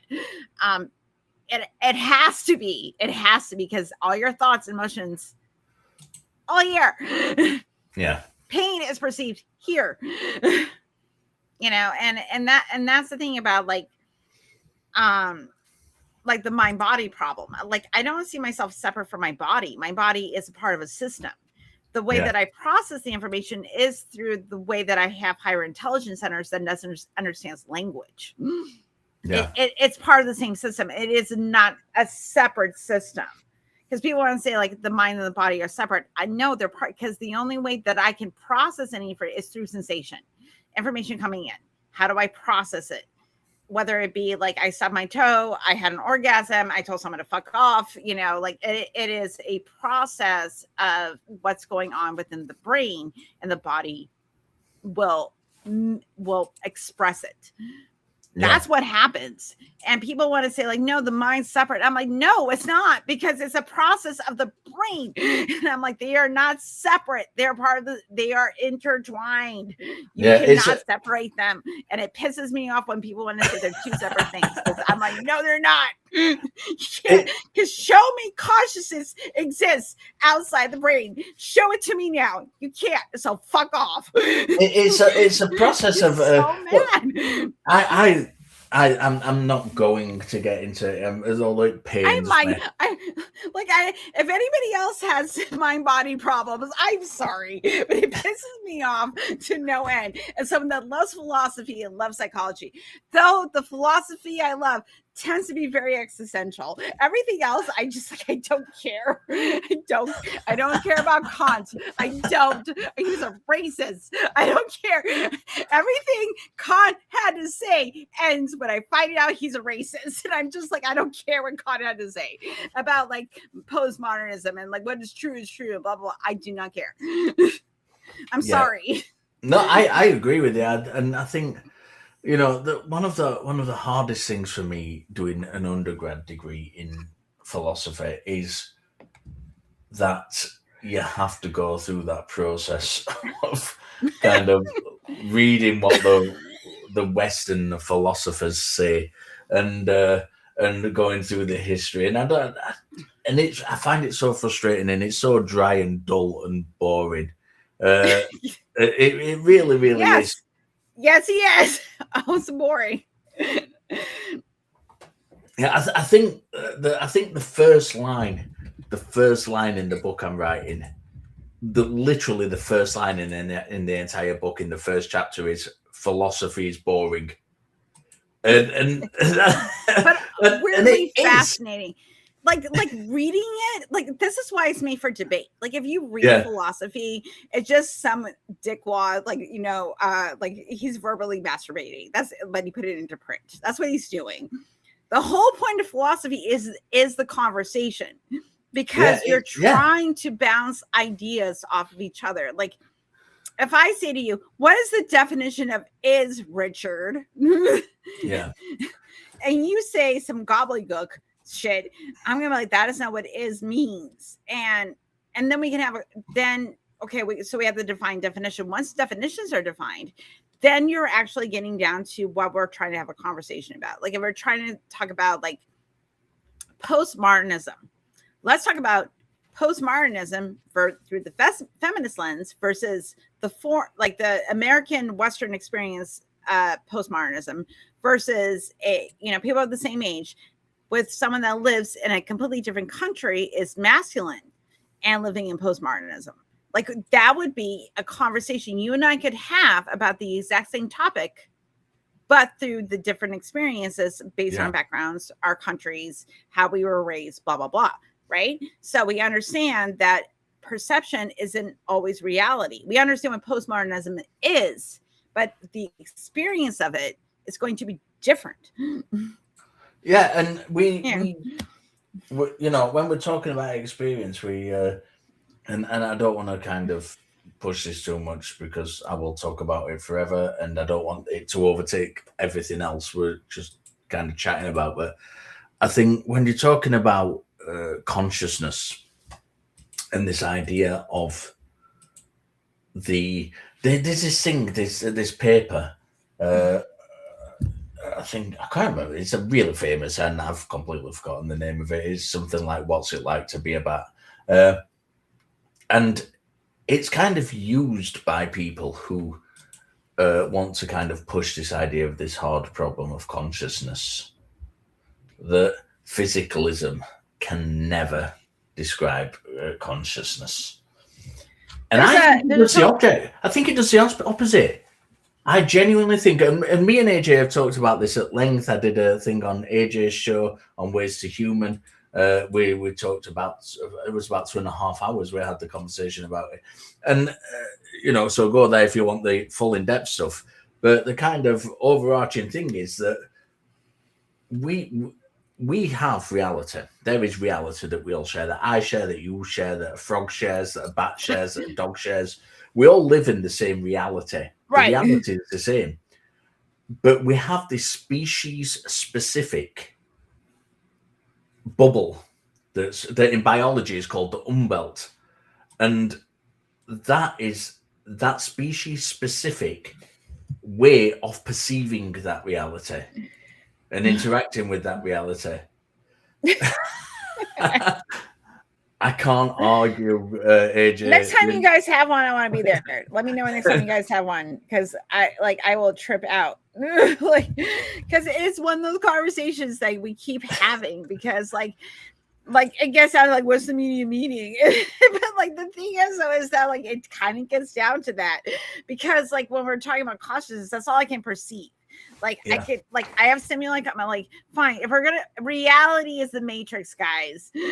Like that is the matrix, because you are bound by the perception of your reality. You can both be looking at the blue, like let's say I'm looking at something that is blue. Me and Richard can agree that's blue, but our perceptive of the color blue might be just a little bit different based on the way that our cones are shaped and our eyeballs. Like, we can have a conversation about that. Cool. I don't really want to. And this both agree this is the color blue. This is why shared reality is so important, because we can cross-reference. We really can cross-reference. And the way we cross-reference, the reason that we know we can cross-reference, and it's so easy to evidence these things here. These things right here. Okay. Are evidence that we cross-reference. Sorry, I missed that comment. Okay, like let me rectify that. We are all living in the same physical reality. You can't run through walls. You can't fly. You can't become a dog. Like that is impossible. The conscious experience of it is different than living in the reality of like physical matter, and that you are being a matter that is going to break down and die. When I say like that we live in the same reality, when I say that we live in the same reality, and this is largely, I'd spend a whole chapter talking about this in the book that I'm doing at the moment, because it's so important. When I say we're living in the same reality, what I mean is that I'm a velociraptor. What would you be, Richard? What are you? I'm a velociraptor. I'm probably I was going to say a horse, but that would be very, very misrepresenting. So I'm not going to say that. I'm going to say a tiny little puppy dog. Oh, puppy play. Not horse play, puppy play. Got it. Horse was the first thing that came into mind, and then as soon as I thought about it, I thought, no, that's going to give the wrong impression of what I actually mean. And now and then my brain went went to puppy play, which is a thing in the kink community. So you made it worse. So, because that's how that works. Anyway, moving on. What were we talking about? I don't know, but I've just got the introduction to Mr. Ed in my head now, and I'm showing my age. So a lot of your viewers now are going to be looking. Listen, that is punishment for getting that is punishment for getting Molly Cruz girls in my head. So you can have Mr. Ed. Did you watch a lot of? Sorry, completely different topic. Did you watch a lot of American television growing up? Yes, we actually had. It's funny, because we had we had lots of import shows, things like all the action stuff, the A-Team, the Dukes of Hazzard, Airwolf, all that kind of stuff. But we also had like things like Quincy and stuff like that come over here. And I was this is probably going back 20 years or so now. I had an American friend come over and spend some time with us, and I think it was Quincy that was on the TV, and we were staying in a hotel and we were watching Quincy on the TV, And I was like, I have to refresh my memory what Quincy is. It's familiar. Jack Klugman, I think it was Jack Klugman. Quincy M.E. Oh, yes. All coming back. Yes, he was also on The Odd Couple. It's all coming back now. We had an American friend come over who never heard of it. And it kind of blew my mind that, like, I was so into this American show that this American friend of mine had never even heard of. And it just, wow, that's really strange. That was the show my dad used to watch. My dad used to watch Quincy, MASH, The Odd Couple, which I found very funny. I've not seen The Odd Couple. I've seen MASH. I wasn't really a fan of MASH, but I've seen it.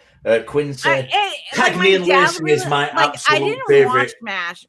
Like, I was watching. This is my 1980s, 1990s thing. Okay, because so I watched like the Brady Bunch, the Partridge Family, Bewitched, I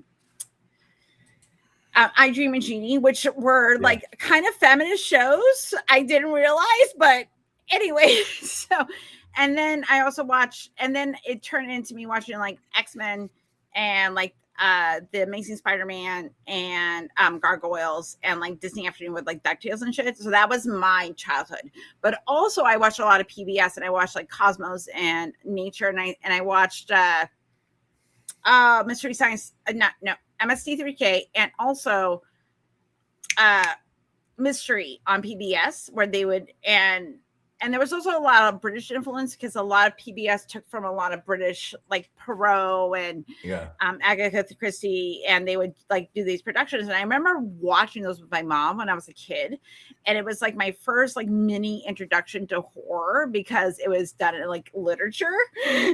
Like, this is fancy when we're still talking about people like, stabbing each other in like in the back, and why did they do it, and like this whole detective mystery thing, which also I don't think my mom realized was pushing me towards atheism, because I started to question things all the time. And eventually I got here, because I'm like something has to make sense. We didn't get the science stuff so much. We didn't get Cosmos over here. It was Cosmos. It was much later. Have you ever watched Carl Sagan's Cosmos? I have. But yeah, it was much later. That is like in my brain from my childhood was like it's kind of like Mr. Like Carl Sagan, Mr. Rogers, and Sesame Street. This is what we got Sesame Street, but we didn't get Mr. Rogers, as far as I can remember. We didn't get Cosmos or any of that stuff. It was more the entertainment stuff that was kind of important, rather than the science stuff. We had the PBS, so it was probably because it was funded by American dollars. You may have not gotten, but like where we were like pulling programs from like the BBC and stuff like that. I don't know how contracts worked in the 1970s and 80s. I have no fucking idea. No. Anyway, keep talking. There's I bet the viewership of this show is just going because it's just too old. Why are we talking about it? It's just two old people reminiscing about the youth. Just remember reading Rainbow, guys. That's all that matters. So what did you watch when you were a young lad living in Wales? How young? Oh God, don't do the Wales thing. Sorry. Ben told me, and I was just like, I can't. I'm not gonna. Ben started that thing, and it took off like a roller coaster. Listen, he mentioned it. Like when I went to go see him in August, it was like me, Bree, his their roommate Bo, and like Ben. We're all hanging around the pool, and we're talking about being part of the secular community and bullshit. And then like Ben's favorite thing is the fact that he keeps on trying to tell you you're Welsh. And I'm just like, I love it. It took off. It was like seriously, I'm not making this up.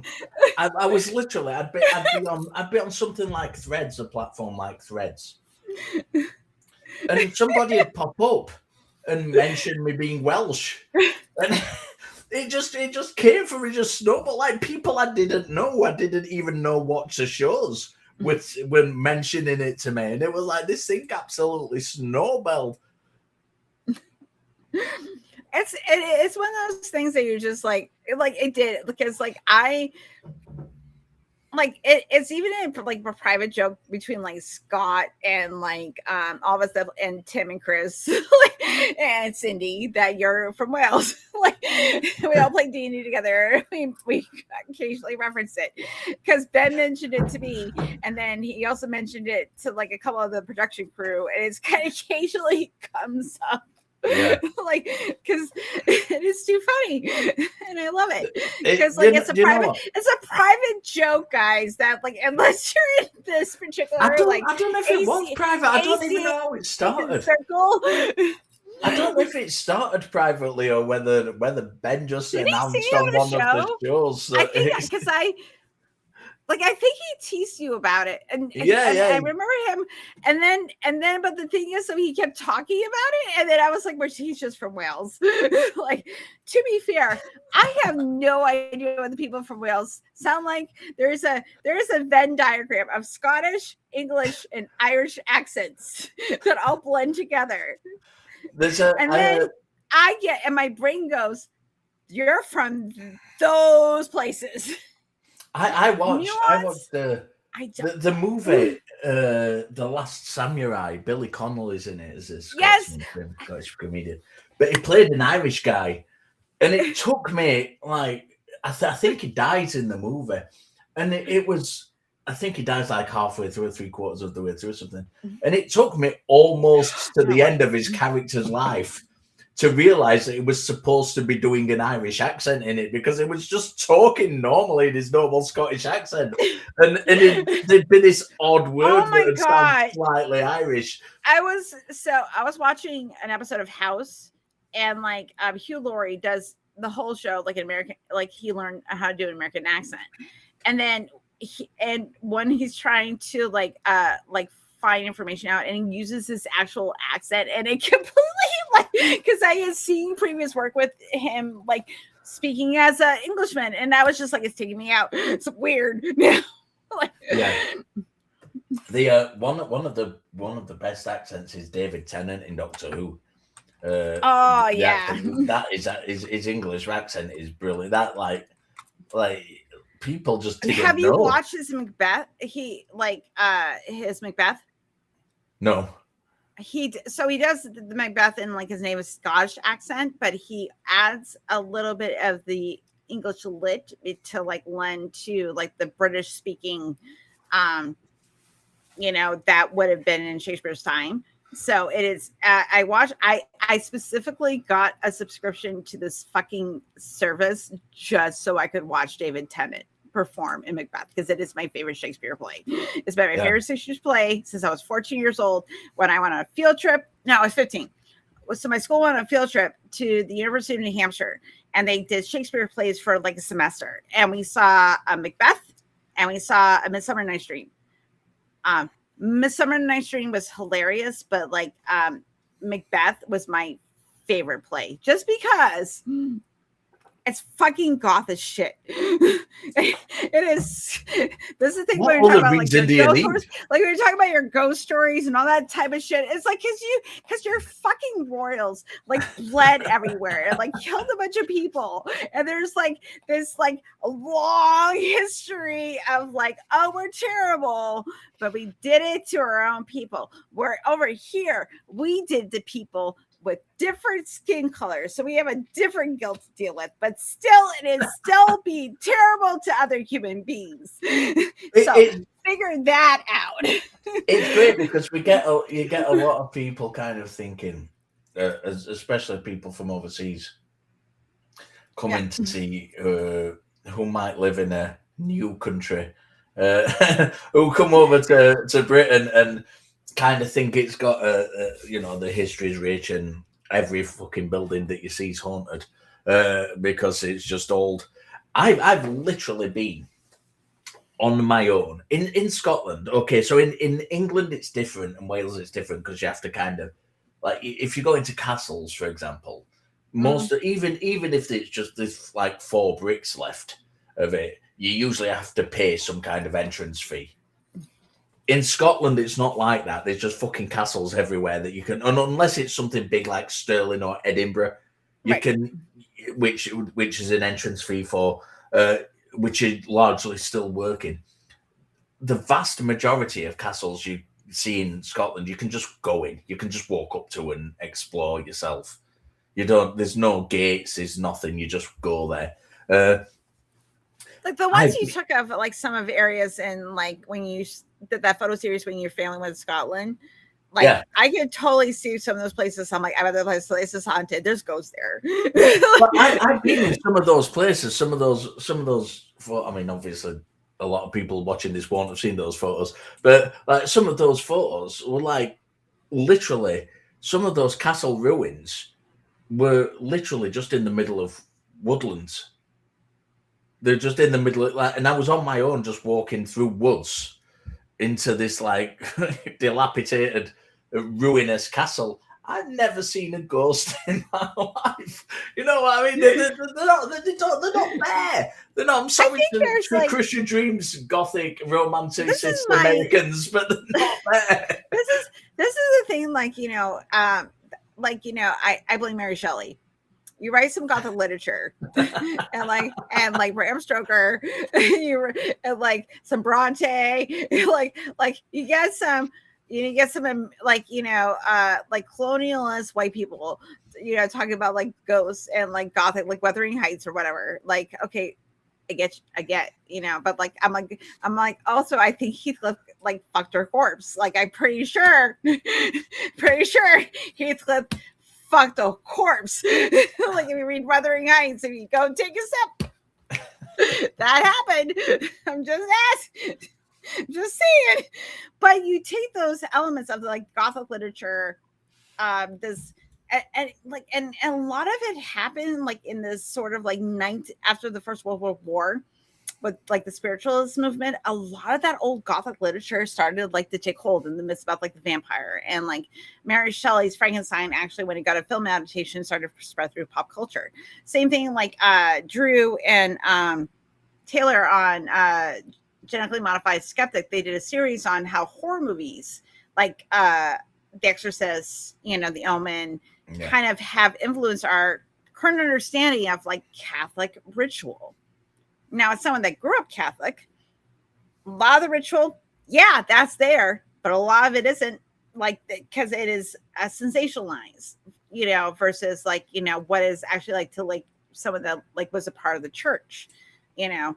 But, and the thing is though, is that like, even though evangelicals and, you know, Methodists and Baptists, they say that their own thing, they adopt a lot of what comes from Christianity, which is like the spirit is like the separate entity that can move about, and you got to be like disciplined to keep your spirit within you, otherwise you're going to sin, and then you can attract other spirits to do sin upon you. But also at the same time, we believe in science and evolution is real. Like it's an interesting experience versus someone that you're evangelical, where you're like all science is, like in the extreme cases, that all science is wrong. And all that matters is that you believe that what is in this 2,000-year-old book. Yeah, it's... that was a long rant to get there. Anyway, I'm sorry, that was a lot. People do that. People do the science in the Bible stuff. It's funny because there's a lot of post hoc rationalization goes into that kind of stuff, and in the Quran as well, you see a lot of it. You see a lot of you know, one thing I like to say to Muslims, because there's a verse in the Quran that says that the universe is spreading out, and Muslims will say, "See, that's talking about the expansion of the universe." And you know, one of the things I usually challenge them with is, before we knew that the universe was expanding, before Lemaitre came up with that, and the other guy, the Norwegian guy, Swedish guy, whoever it was, who kind of predated Lemaitre and did a lot of the basic mathematics behind it, and argued with Einstein and kicked Einstein's ass by the way. I'm just thinking of all the Muslim, like all the Middle Eastern, like, you know, mathematicians and scholars and things that existed way before all this shit. Like, I'm just sitting there, and also what was lost in the Alexandria Library. Like, there's could be like so much shit that we knew way before. So anyway, I'm sorry. One of the you know, I love to say to them, you know, look, before Lemaitre came along, before the Big Bang Theory came along, give me any piece of Muslim literature which describes, and I don't just mean it gives a line saying the universe is spreading out, but actually describes in detail the Big Bang Theory. Right. And there is nothing, because it's post hoc rationalization based on a couple of lines from the Quran, and that's all it is. And it's really it's frustrating when that's the kind of, and I don't want to use level in a disparative way here, but when that's the kind of level of argument you're kind of engaging with. I'm not saying that the person's not intelligent who's saying it, because a lot of these people are intelligent. They're just kind of misguided. I bet there is a porn. That definitely that is Rule 34. Yeah. That is a Rule 34. Because oh my God, I would watch like vampires or like my monsters. So like if I'm gonna do like a monster erotica, it's gonna be vampires. So I would watch the fuck out of that. I'll tell you what, the later seasons, you might not believe me when I say this, and a lot of people might laugh at me. The later seasons of Buffy the Vampire Slayer come pretty close.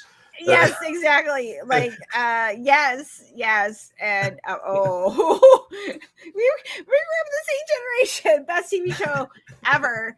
Super problematic. Best TV show ever. Oh, so super problematic. I'm rewatching it now. I'm rewatching it with my 9-year-old daughter. I'm watching my oldest. We're on season. We're about to get into Becoming.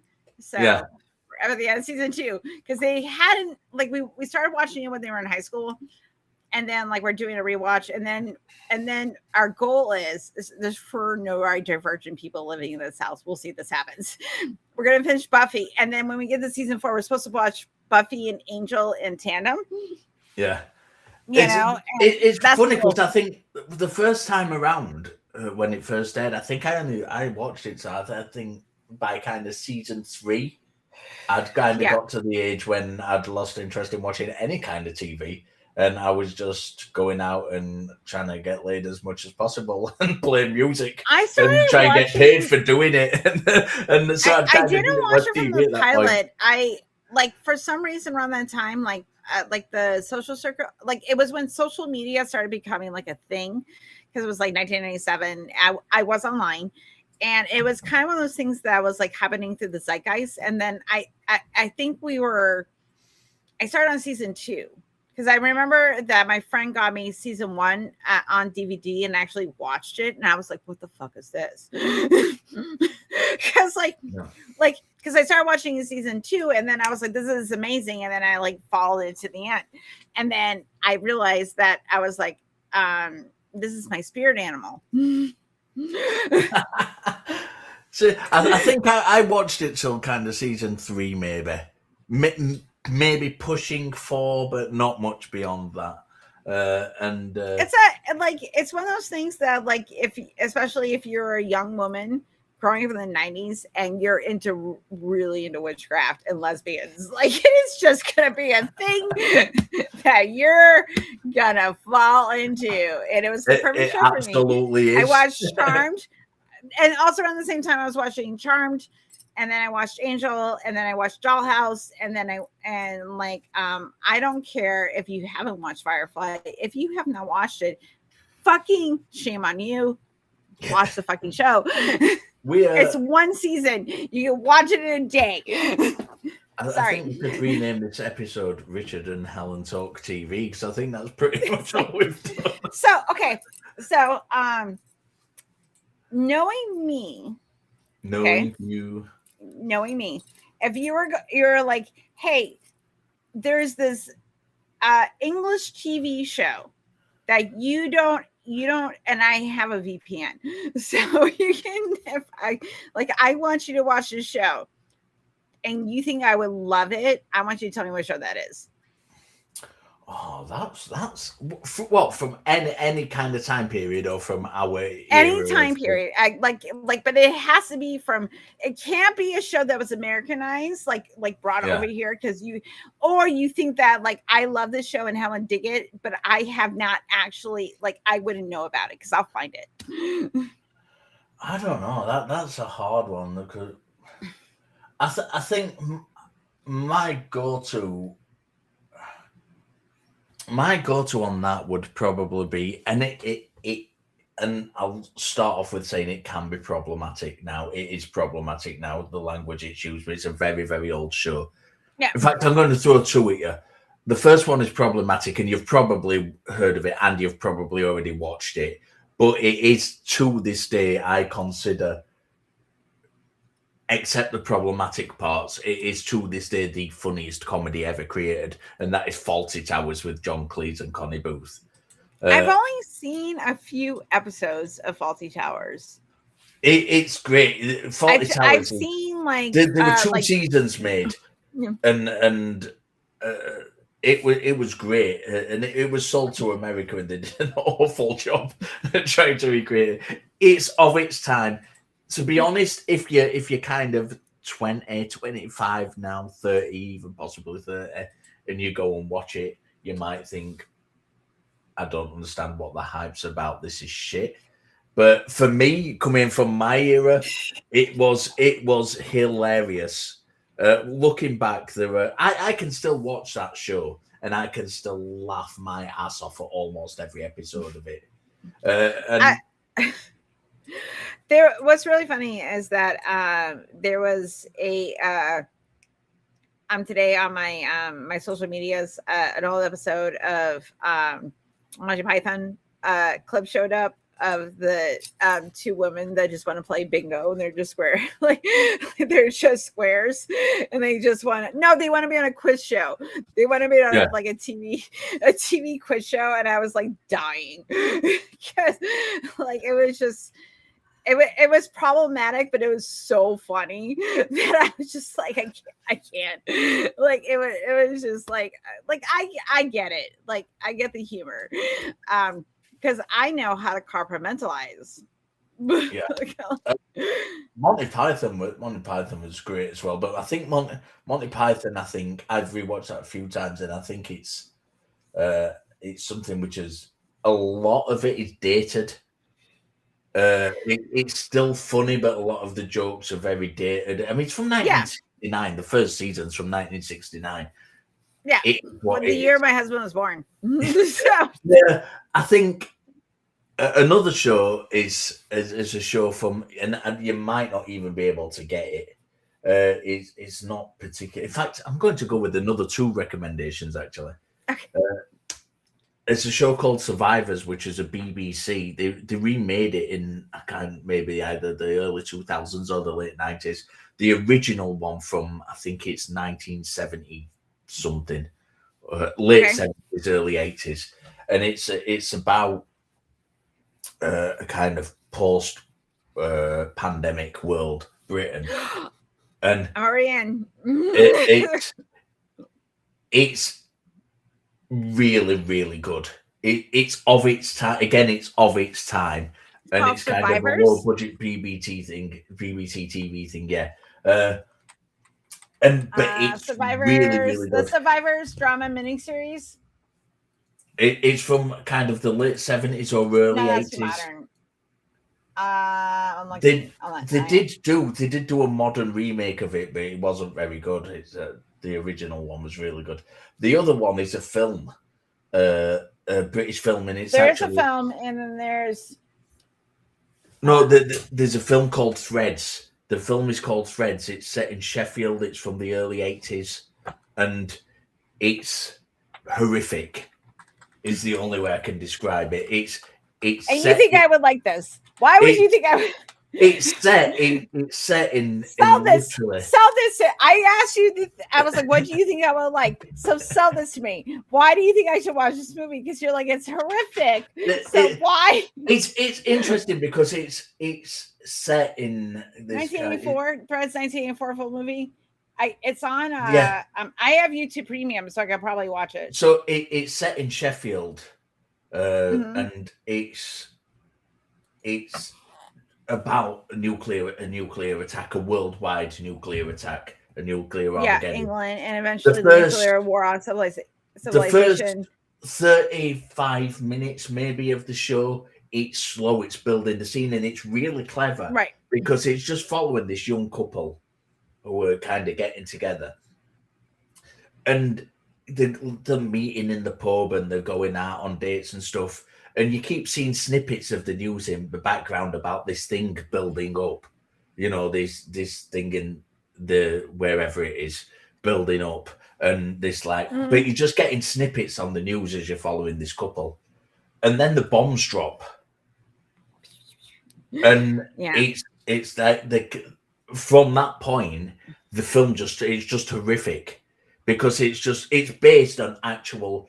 Now it's obviously out of date because it's from the 80s, but it's based on actual scientific information about what would happen during a nuclear fallout and stuff. So I will probably like it because I really like Chernobyl, which is basically the same thing, which is like what happened that led to Chernobyl and the government's response afterwards. And that was just a minor thing, so this probably expands on that idea.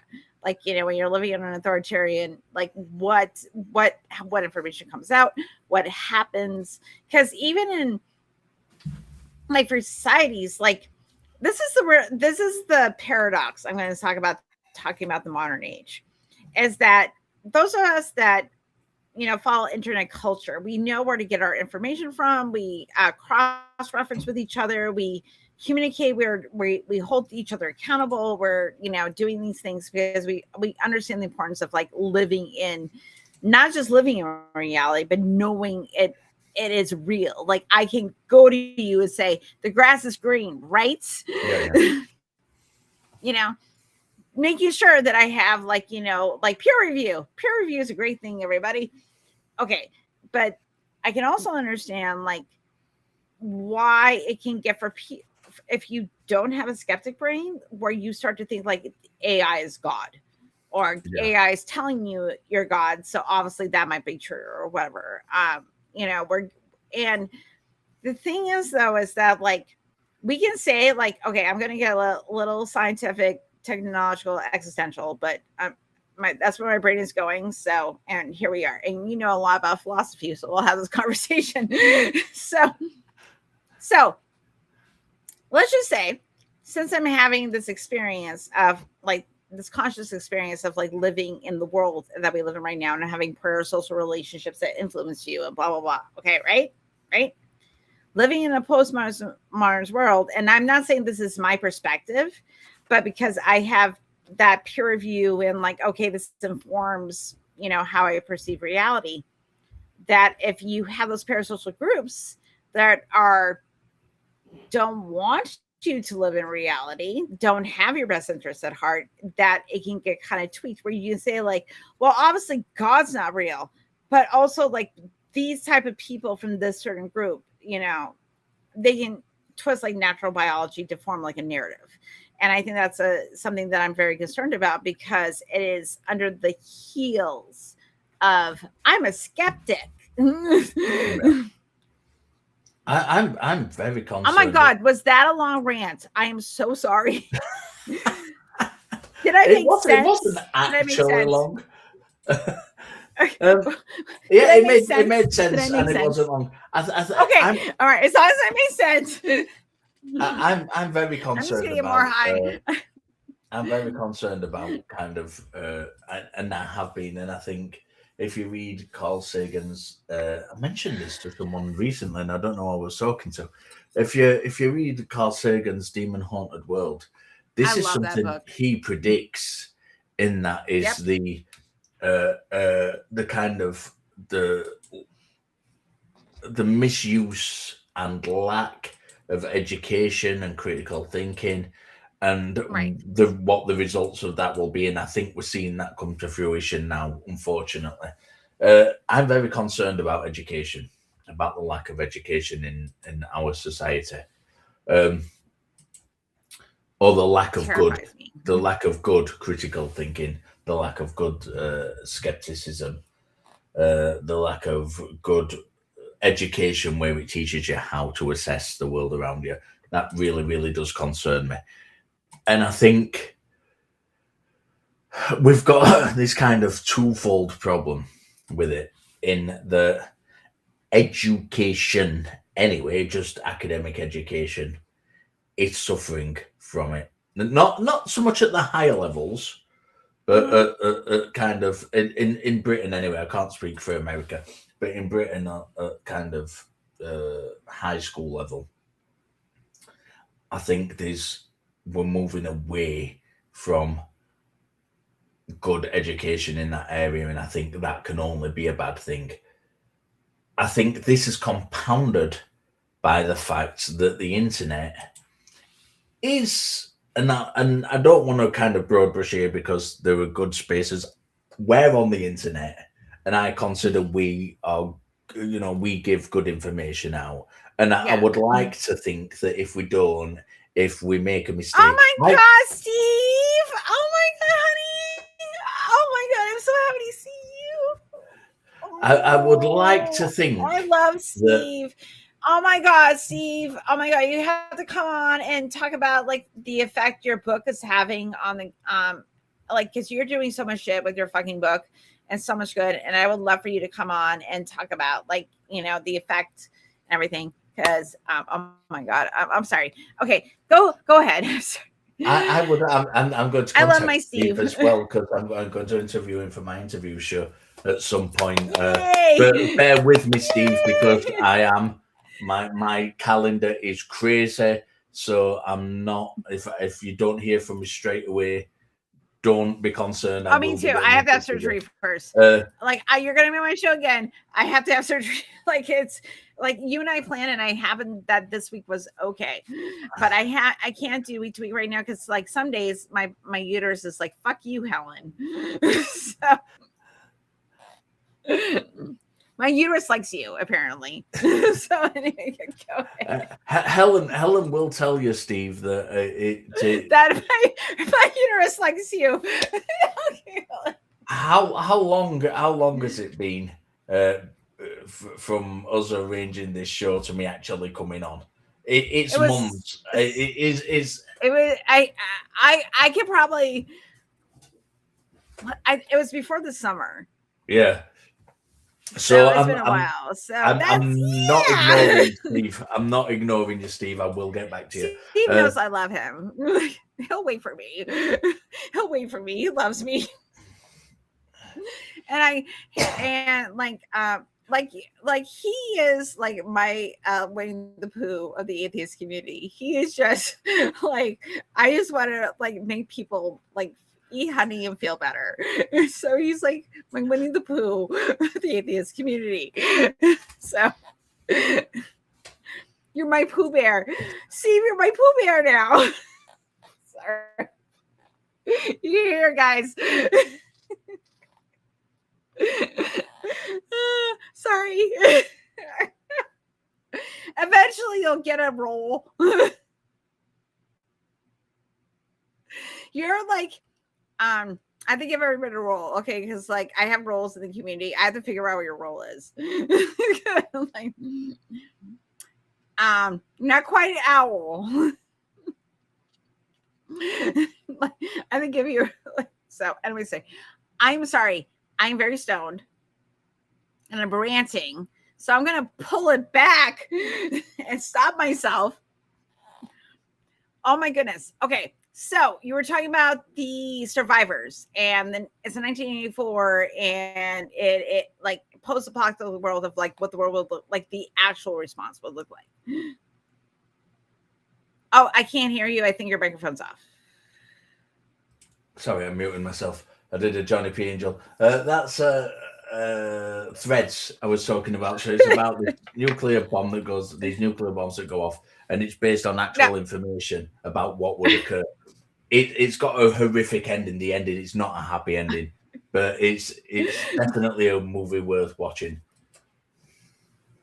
I probably dig it. I have to be in like the right mood for it, but usually sometimes I like my post. Like we're watching the Hunger Games right now, so if I'm going to live in PNM, I'm going to be prepared. So that's what I'm doing right now. But I do like it is one of those things that like. So like I don't know if you do this, but this is something I do. Like every couple of years, I go through what I call the World War II stage.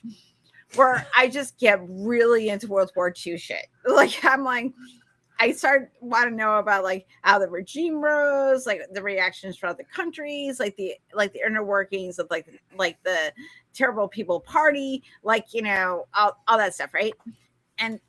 But like this time I started to look at like underground movements of like who like like the White Rose and different movements during that time that were fighting like at that time against like these regimes, because like it was always like grassroots shit, and I was like, and which was psychologically healthy because I still scratched my World War II itch, but I didn't despair because usually like I learned about World War II when I was 14 years old, and we did a World War II session, and they showed us like I remember a videotape of like showing us the bodies being like shoved into ovens, and went over the history and like what dictatorship looks like, and we and this was combined with like literature class, so we read like 1984, we read like Animal Farm, and we Brave New World, and we had discussions about like what that looks like, and that how how do we identify the people that are going to cause like actual real harm to masses of people. This wasn't, and this was part of just regular history and English education. Like this was part of the curriculum for 14-year-old like 8th grade students. Yeah. They didn't treat us like we were stupid. They were like, they're ready to learn this on an emotional level. They're ready to learn this. I recently watched, and when I say recently, I mean about an hour before I came on this show, I watched the movie Nuremberg. I think I watched. Go on. Yeah, I watched that shortly after I saw Schindler's List when I was a teenager. So. Yeah, I watched that, and I couldn't help but draw comparisons between some of the things that were being said in that and the modern day USA as I see it as an outsider, and it was frightening. It really was to kind of draw those, to see that and see statements like we shouldn't make the mistakes that we made in history and things like that, and knowing what's going off in the US now, and which is basically from my point of view, and maybe I've got this slightly wrong because I am looking at it outside, and I don't follow politics too closely, but so you correct me if I'm wrong, but it really, really does feel to me like the US is under a dictatorship at the moment, or at least the beginnings of a proto. We're in the like we're at the threshold. Yeah. Like are we really going to let this take hold? Like they are. It feels very much like the last threads of people that like we have to stop this are holding on. They're trying to hold on, but it's just so hard when you have these we it's part of the system. And the thing is that when you realize that we did this to ourselves by the ways that we wrote our laws, by the way that we did this to ourselves, that's the thing, that we were like, we wanted, the thing is that we didn't let the populace vote. We allowed like electoral colleges and things like that like decide what the truth was rather than numbers. And the thing that what happens when that happens is that you are relying on people in authority to say like what everybody wants. That's not reality. People but the thing is though is that there are, I don't know, millions of people that live in my country, I forgot the exact number, don't really care at this point, that voted for this motherfucker. And I really don't care if there's conspiracy theories that like, the election was rigged to a certain point. That's fine. But also there were millions of people like, that still voted for someone that is a hateful person, that is interested in his own self-interest, that does not care about you or anybody else in this country. He is only interested in himself. He doesn't care what his effects, the things that he does affect others. And that is when I don't really, at this point, don't really care. Like, because I like if I'm at the beginning or I'm under a dictatorship because I'm feeling it. I like in a subtle ways, like, yes, I have a little bit of privilege because I'm white and I'm like a fairly unknown person. But guess what? I don't know how long that's going to last. Will it last? I don't know. Because if we are fighting against a tide that is swooping and oh my God, and people are just, and like, there's some people that are just starting to wake up, and I'm like, you are a little bit too late because the laws have changed. Things are changing because you agreed to give this person power. That's a problem. And you can be like, I didn't know this was going to happen like this. You had 10 years. You had 10 years to see this was coming, and you chose to ignore it. And now that it's personally affecting you, oh no. So like I don't have, and like I have a lot of emotional currency, and I understand that people are complicated, but it's not like this was like the first 4 years where I can give you a little bit of leeway. I'm like, you had 10. You had 10. I can't pretend that it's okay anymore. And that's the thing. And I think there's a part of me that I always like to believe in the angels of our better natures. I really do. But there's also a part of me that I understand that there's a good portion of the population that is scared and traumatized, and I can recognize that. And it manifests in really fucked up ways. But those ways, you're bleeding on me. Like, you are bleeding on people, and they are also human beings. And that's the line, like where my empathy ends. Like, because I've bled on people and in small groups, and I know the harm that I cause, but now you're bleeding everywhere. Yeah. It's from, looking on in, it's, you really do see this idea that, these people who are good people, that and they are good people who voted for him in good faith, and you really do see this kind of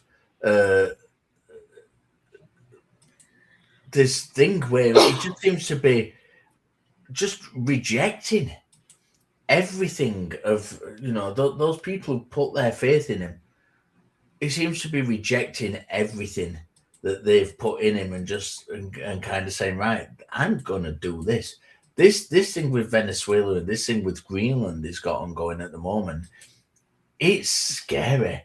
It's scary that he's using people. that language and he's doing those actions, and it's not like, being challenged as anywhere near as much as it should be.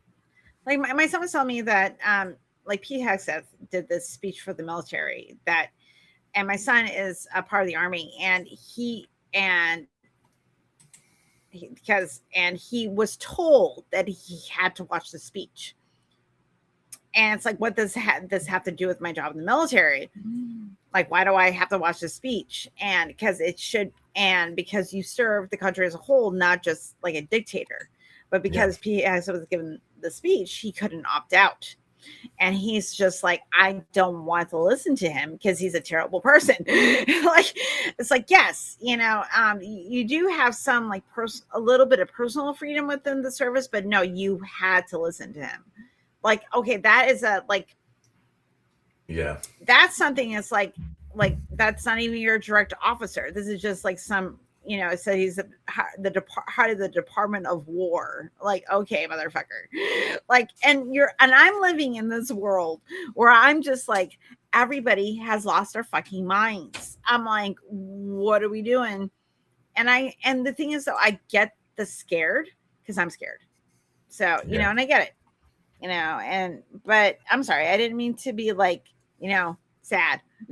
No, I mean, it follows on from what we were saying about education, and I think it's a fruition of this sweetie, idea that this education, the education that we have, is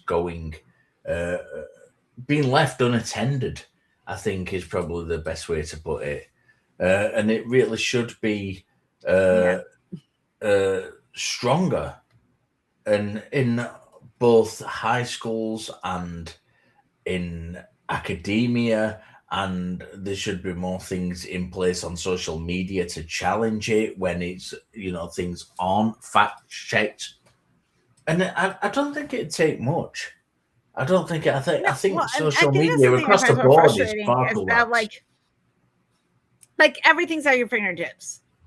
Like, I'm like, hey, why is grass green? Google. Google will tell you why grass is green, right?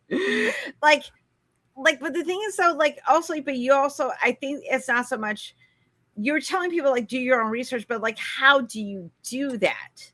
Like, what does that mean? Like doing your own research. That means like making sure things that can be verified, peer reviewed, that can stand the scrutiny, that, and if you have a counter argument, you are also going to be under the same rigor. That's what we're doing, right? And I think that I wish there was more of appreciation of that, because like it sounds cruel. Like, why should I have to prove an argument? It's because then this way people aren't forced by bullshit. It's not because we're saying that like, you're going to be held under the scrutiny because we don't trust you. Is like, you have to prove to be trusted. You have to show that you are trustworthy, that your information is accurate, and other people will say, yes, this shows this. Based on my research, which they built upon, led to them having this theory, which worked. Yeah, I think we're fighting. Ooh. We're fighting a good. Ooh. We are interview her. We are fighting. We are fighting a battle that is at the moment. It seems to be the kind of worst. Remember when we used to be on the non-profits, Helen, 4 years ago, and we were kind of imagining it was a time 4 years ago.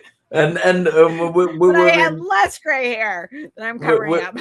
We were imagining the kind of worst, the worst of what could happen if kind of Christian nationalism took hold. And we've kind of far surpassed those worst fears, I think, now. Oh, yes, please do. Yes. Do that. Let her know that I'm going through some health stuff, but like going a little bit later into like springtime, probably be better. So, but just let her know. But I will definitely connect, and also remind me, because my ADHD Africa stuff, right? So that's your job. Anyway, but like it is one of those. Like it's so difficult to like express what it's like to live in the world, because like I still have to go to work, I still have to pay bills, I still have to like exist, but also at the same time I know that the reason why I'm not being touched on by anything is because of zip code. Yeah, and that's the thing that's fucked up, right? Because I don't feel like, oh, I'm safe, so fuck everybody else. Like, no, I'm like, oh my God, I'm like, I don't want you. I'm like, I'm scared all the time because I care too fucking much. I'm sorry, I just do. And it's gonna put me in a state of panic because I'm like, I want everybody that I care about to be safe. Yeah. And I just don't understand people like being okay with people like being harmed. Like, I just don't. It makes no sense to me. It's so I just bizarre. don't. It's bizarre. This this thing with this woman being shot by this ICE agent as well. This regardless, and as I say, I don't know all the details of this, so I'm not going to speak too much on this. Regardless of what she's done and how bad, what her past is, what she's done, whether she's guilty of X, Y, and Z. Right. I've seen that video, and there is no way she was doing anything but trying to escape the situation. Basically, the government is telling us not to trust our eyes, and I don't need to watch it. I just don't, because it's my thing is just like, I just need to know this. I'm like, when somebody heard, like, if they're saying that a woman was shot by an ICE agent, I'm like, you've already proven your cruelty. It's just like, you know, like, you've proven your cruelty. And this is the thing that pisses me off, is that they're saying like, this is the exception. Like, this person, like, you know, she's a white mom. You know, it's like, no, you don't get to do that, because they were just doing it to people of different skin colors, and you're kind of like harming people and sending them to different countries where they're killed, or like just because it's a direct action, and we're like, oh, it's happening here. It's like, no, we were doing this, we were shipping people off. You were ignoring it, because then you could ignore the problem. But now that it's in your street, you're like, oh, now it's a problem. It's like, no, it's a problem before. It's like it is now here. They do not care, because if they're willing to do it to a child, anyone, you're willing to take away somebody's ability to exist, to feel as a person, you've lost the game. You've lost. And I don't care if they're from my country or not. I don't care, because I'm just like, it's a human being. You didn't have to treat them this way, but you chose to do that because some other motherfucker told you to do it. And then you wanted to be absolved of blame. No, that's not how this works. You don't get to play that game. I have a lot of feelings. I don't like cruelty in any form. And rightly so. And I can only comment from an outside perspective. I can't pretend to kind of be doing it from an internal perspective. And I have to add the caveat that I don't closely follow the news as well. So I can only kind of speak partially on this. I think it's a sad state of affairs. It really is. And I think this could all be challenged. We've seen it in Britain as well with the kind of rise of, not to the same extent, but with the rise of the kind of Nigel Farage and his bunch of lunatics as well, and kind of the everyday again. And I'll repeat what I said earlier regarding the American people who voted for Trump. Everyday good people who are getting kind of, who haven't had sufficient education, or who are kind of being hoodwinked into thinking that these people are going to be for them, the people, and they're not going to be for them, the people. That's not what they're for. They're for themselves. And I think this is really, really important to kind of get out. And it relates directly to this thing we've been talking about education being so important. And there are people out here fighting the good fight, if you like, and trying to. I'm gonna listen. As long as the terrorist persists, I'm going. I said, oh, I'm like, fuck off, man. And I'm gonna be a pain in the ass, you know, because that's what you have to do. Because that's the only way you fight against it. You rage, and I'm rage. I have a lot of feminist rage, guys. A lot. I got a lot of burn off. Anyway, I kind of I really appreciate though your candor, and also the fact that you're, with all your study and stuff like that, one thing I really appreciate about you, and I think this is why we bonded on a sapiosexual level, because we both we are both two human beings that really love new ideas and love changing our perspectives. And that led you to down this academic route, which I think is going to be very fruitful and really wonderful for you. And so, I want to thank you for being here and being also one of the people I appreciate in my little time, floating around the sun. So thank you for being here. No, I appreciate it, Ellen. I think this is my third time on the show. Yes. And I always appreciate being here. I always enjoy it. And you know what? You know I love what? you, I think's Steve. great I about love this. you. We did this thing today where Helen asked me, "What do you want to talk about?" And I said, "You choose." And she said, "You know what? Let's just get pissed and have a laugh." Right. And But we laughed a lot. We laughed a lot too, which is so yeah, sweet. we have, and the thing is, what you won't know, you guys who are watching this, we spent a good 20 minutes before the show just chatting away to each other as well. And like it was, there was no like professionalism, no show I'm preparation going on. listen, I'm just like, oh, I should just probably put the camera on. It's probably on the stream. Everybody, thank you so much for being here. Thank you to my wonderful friend Richard. Show some shit. I'm a host of Talk Heathen.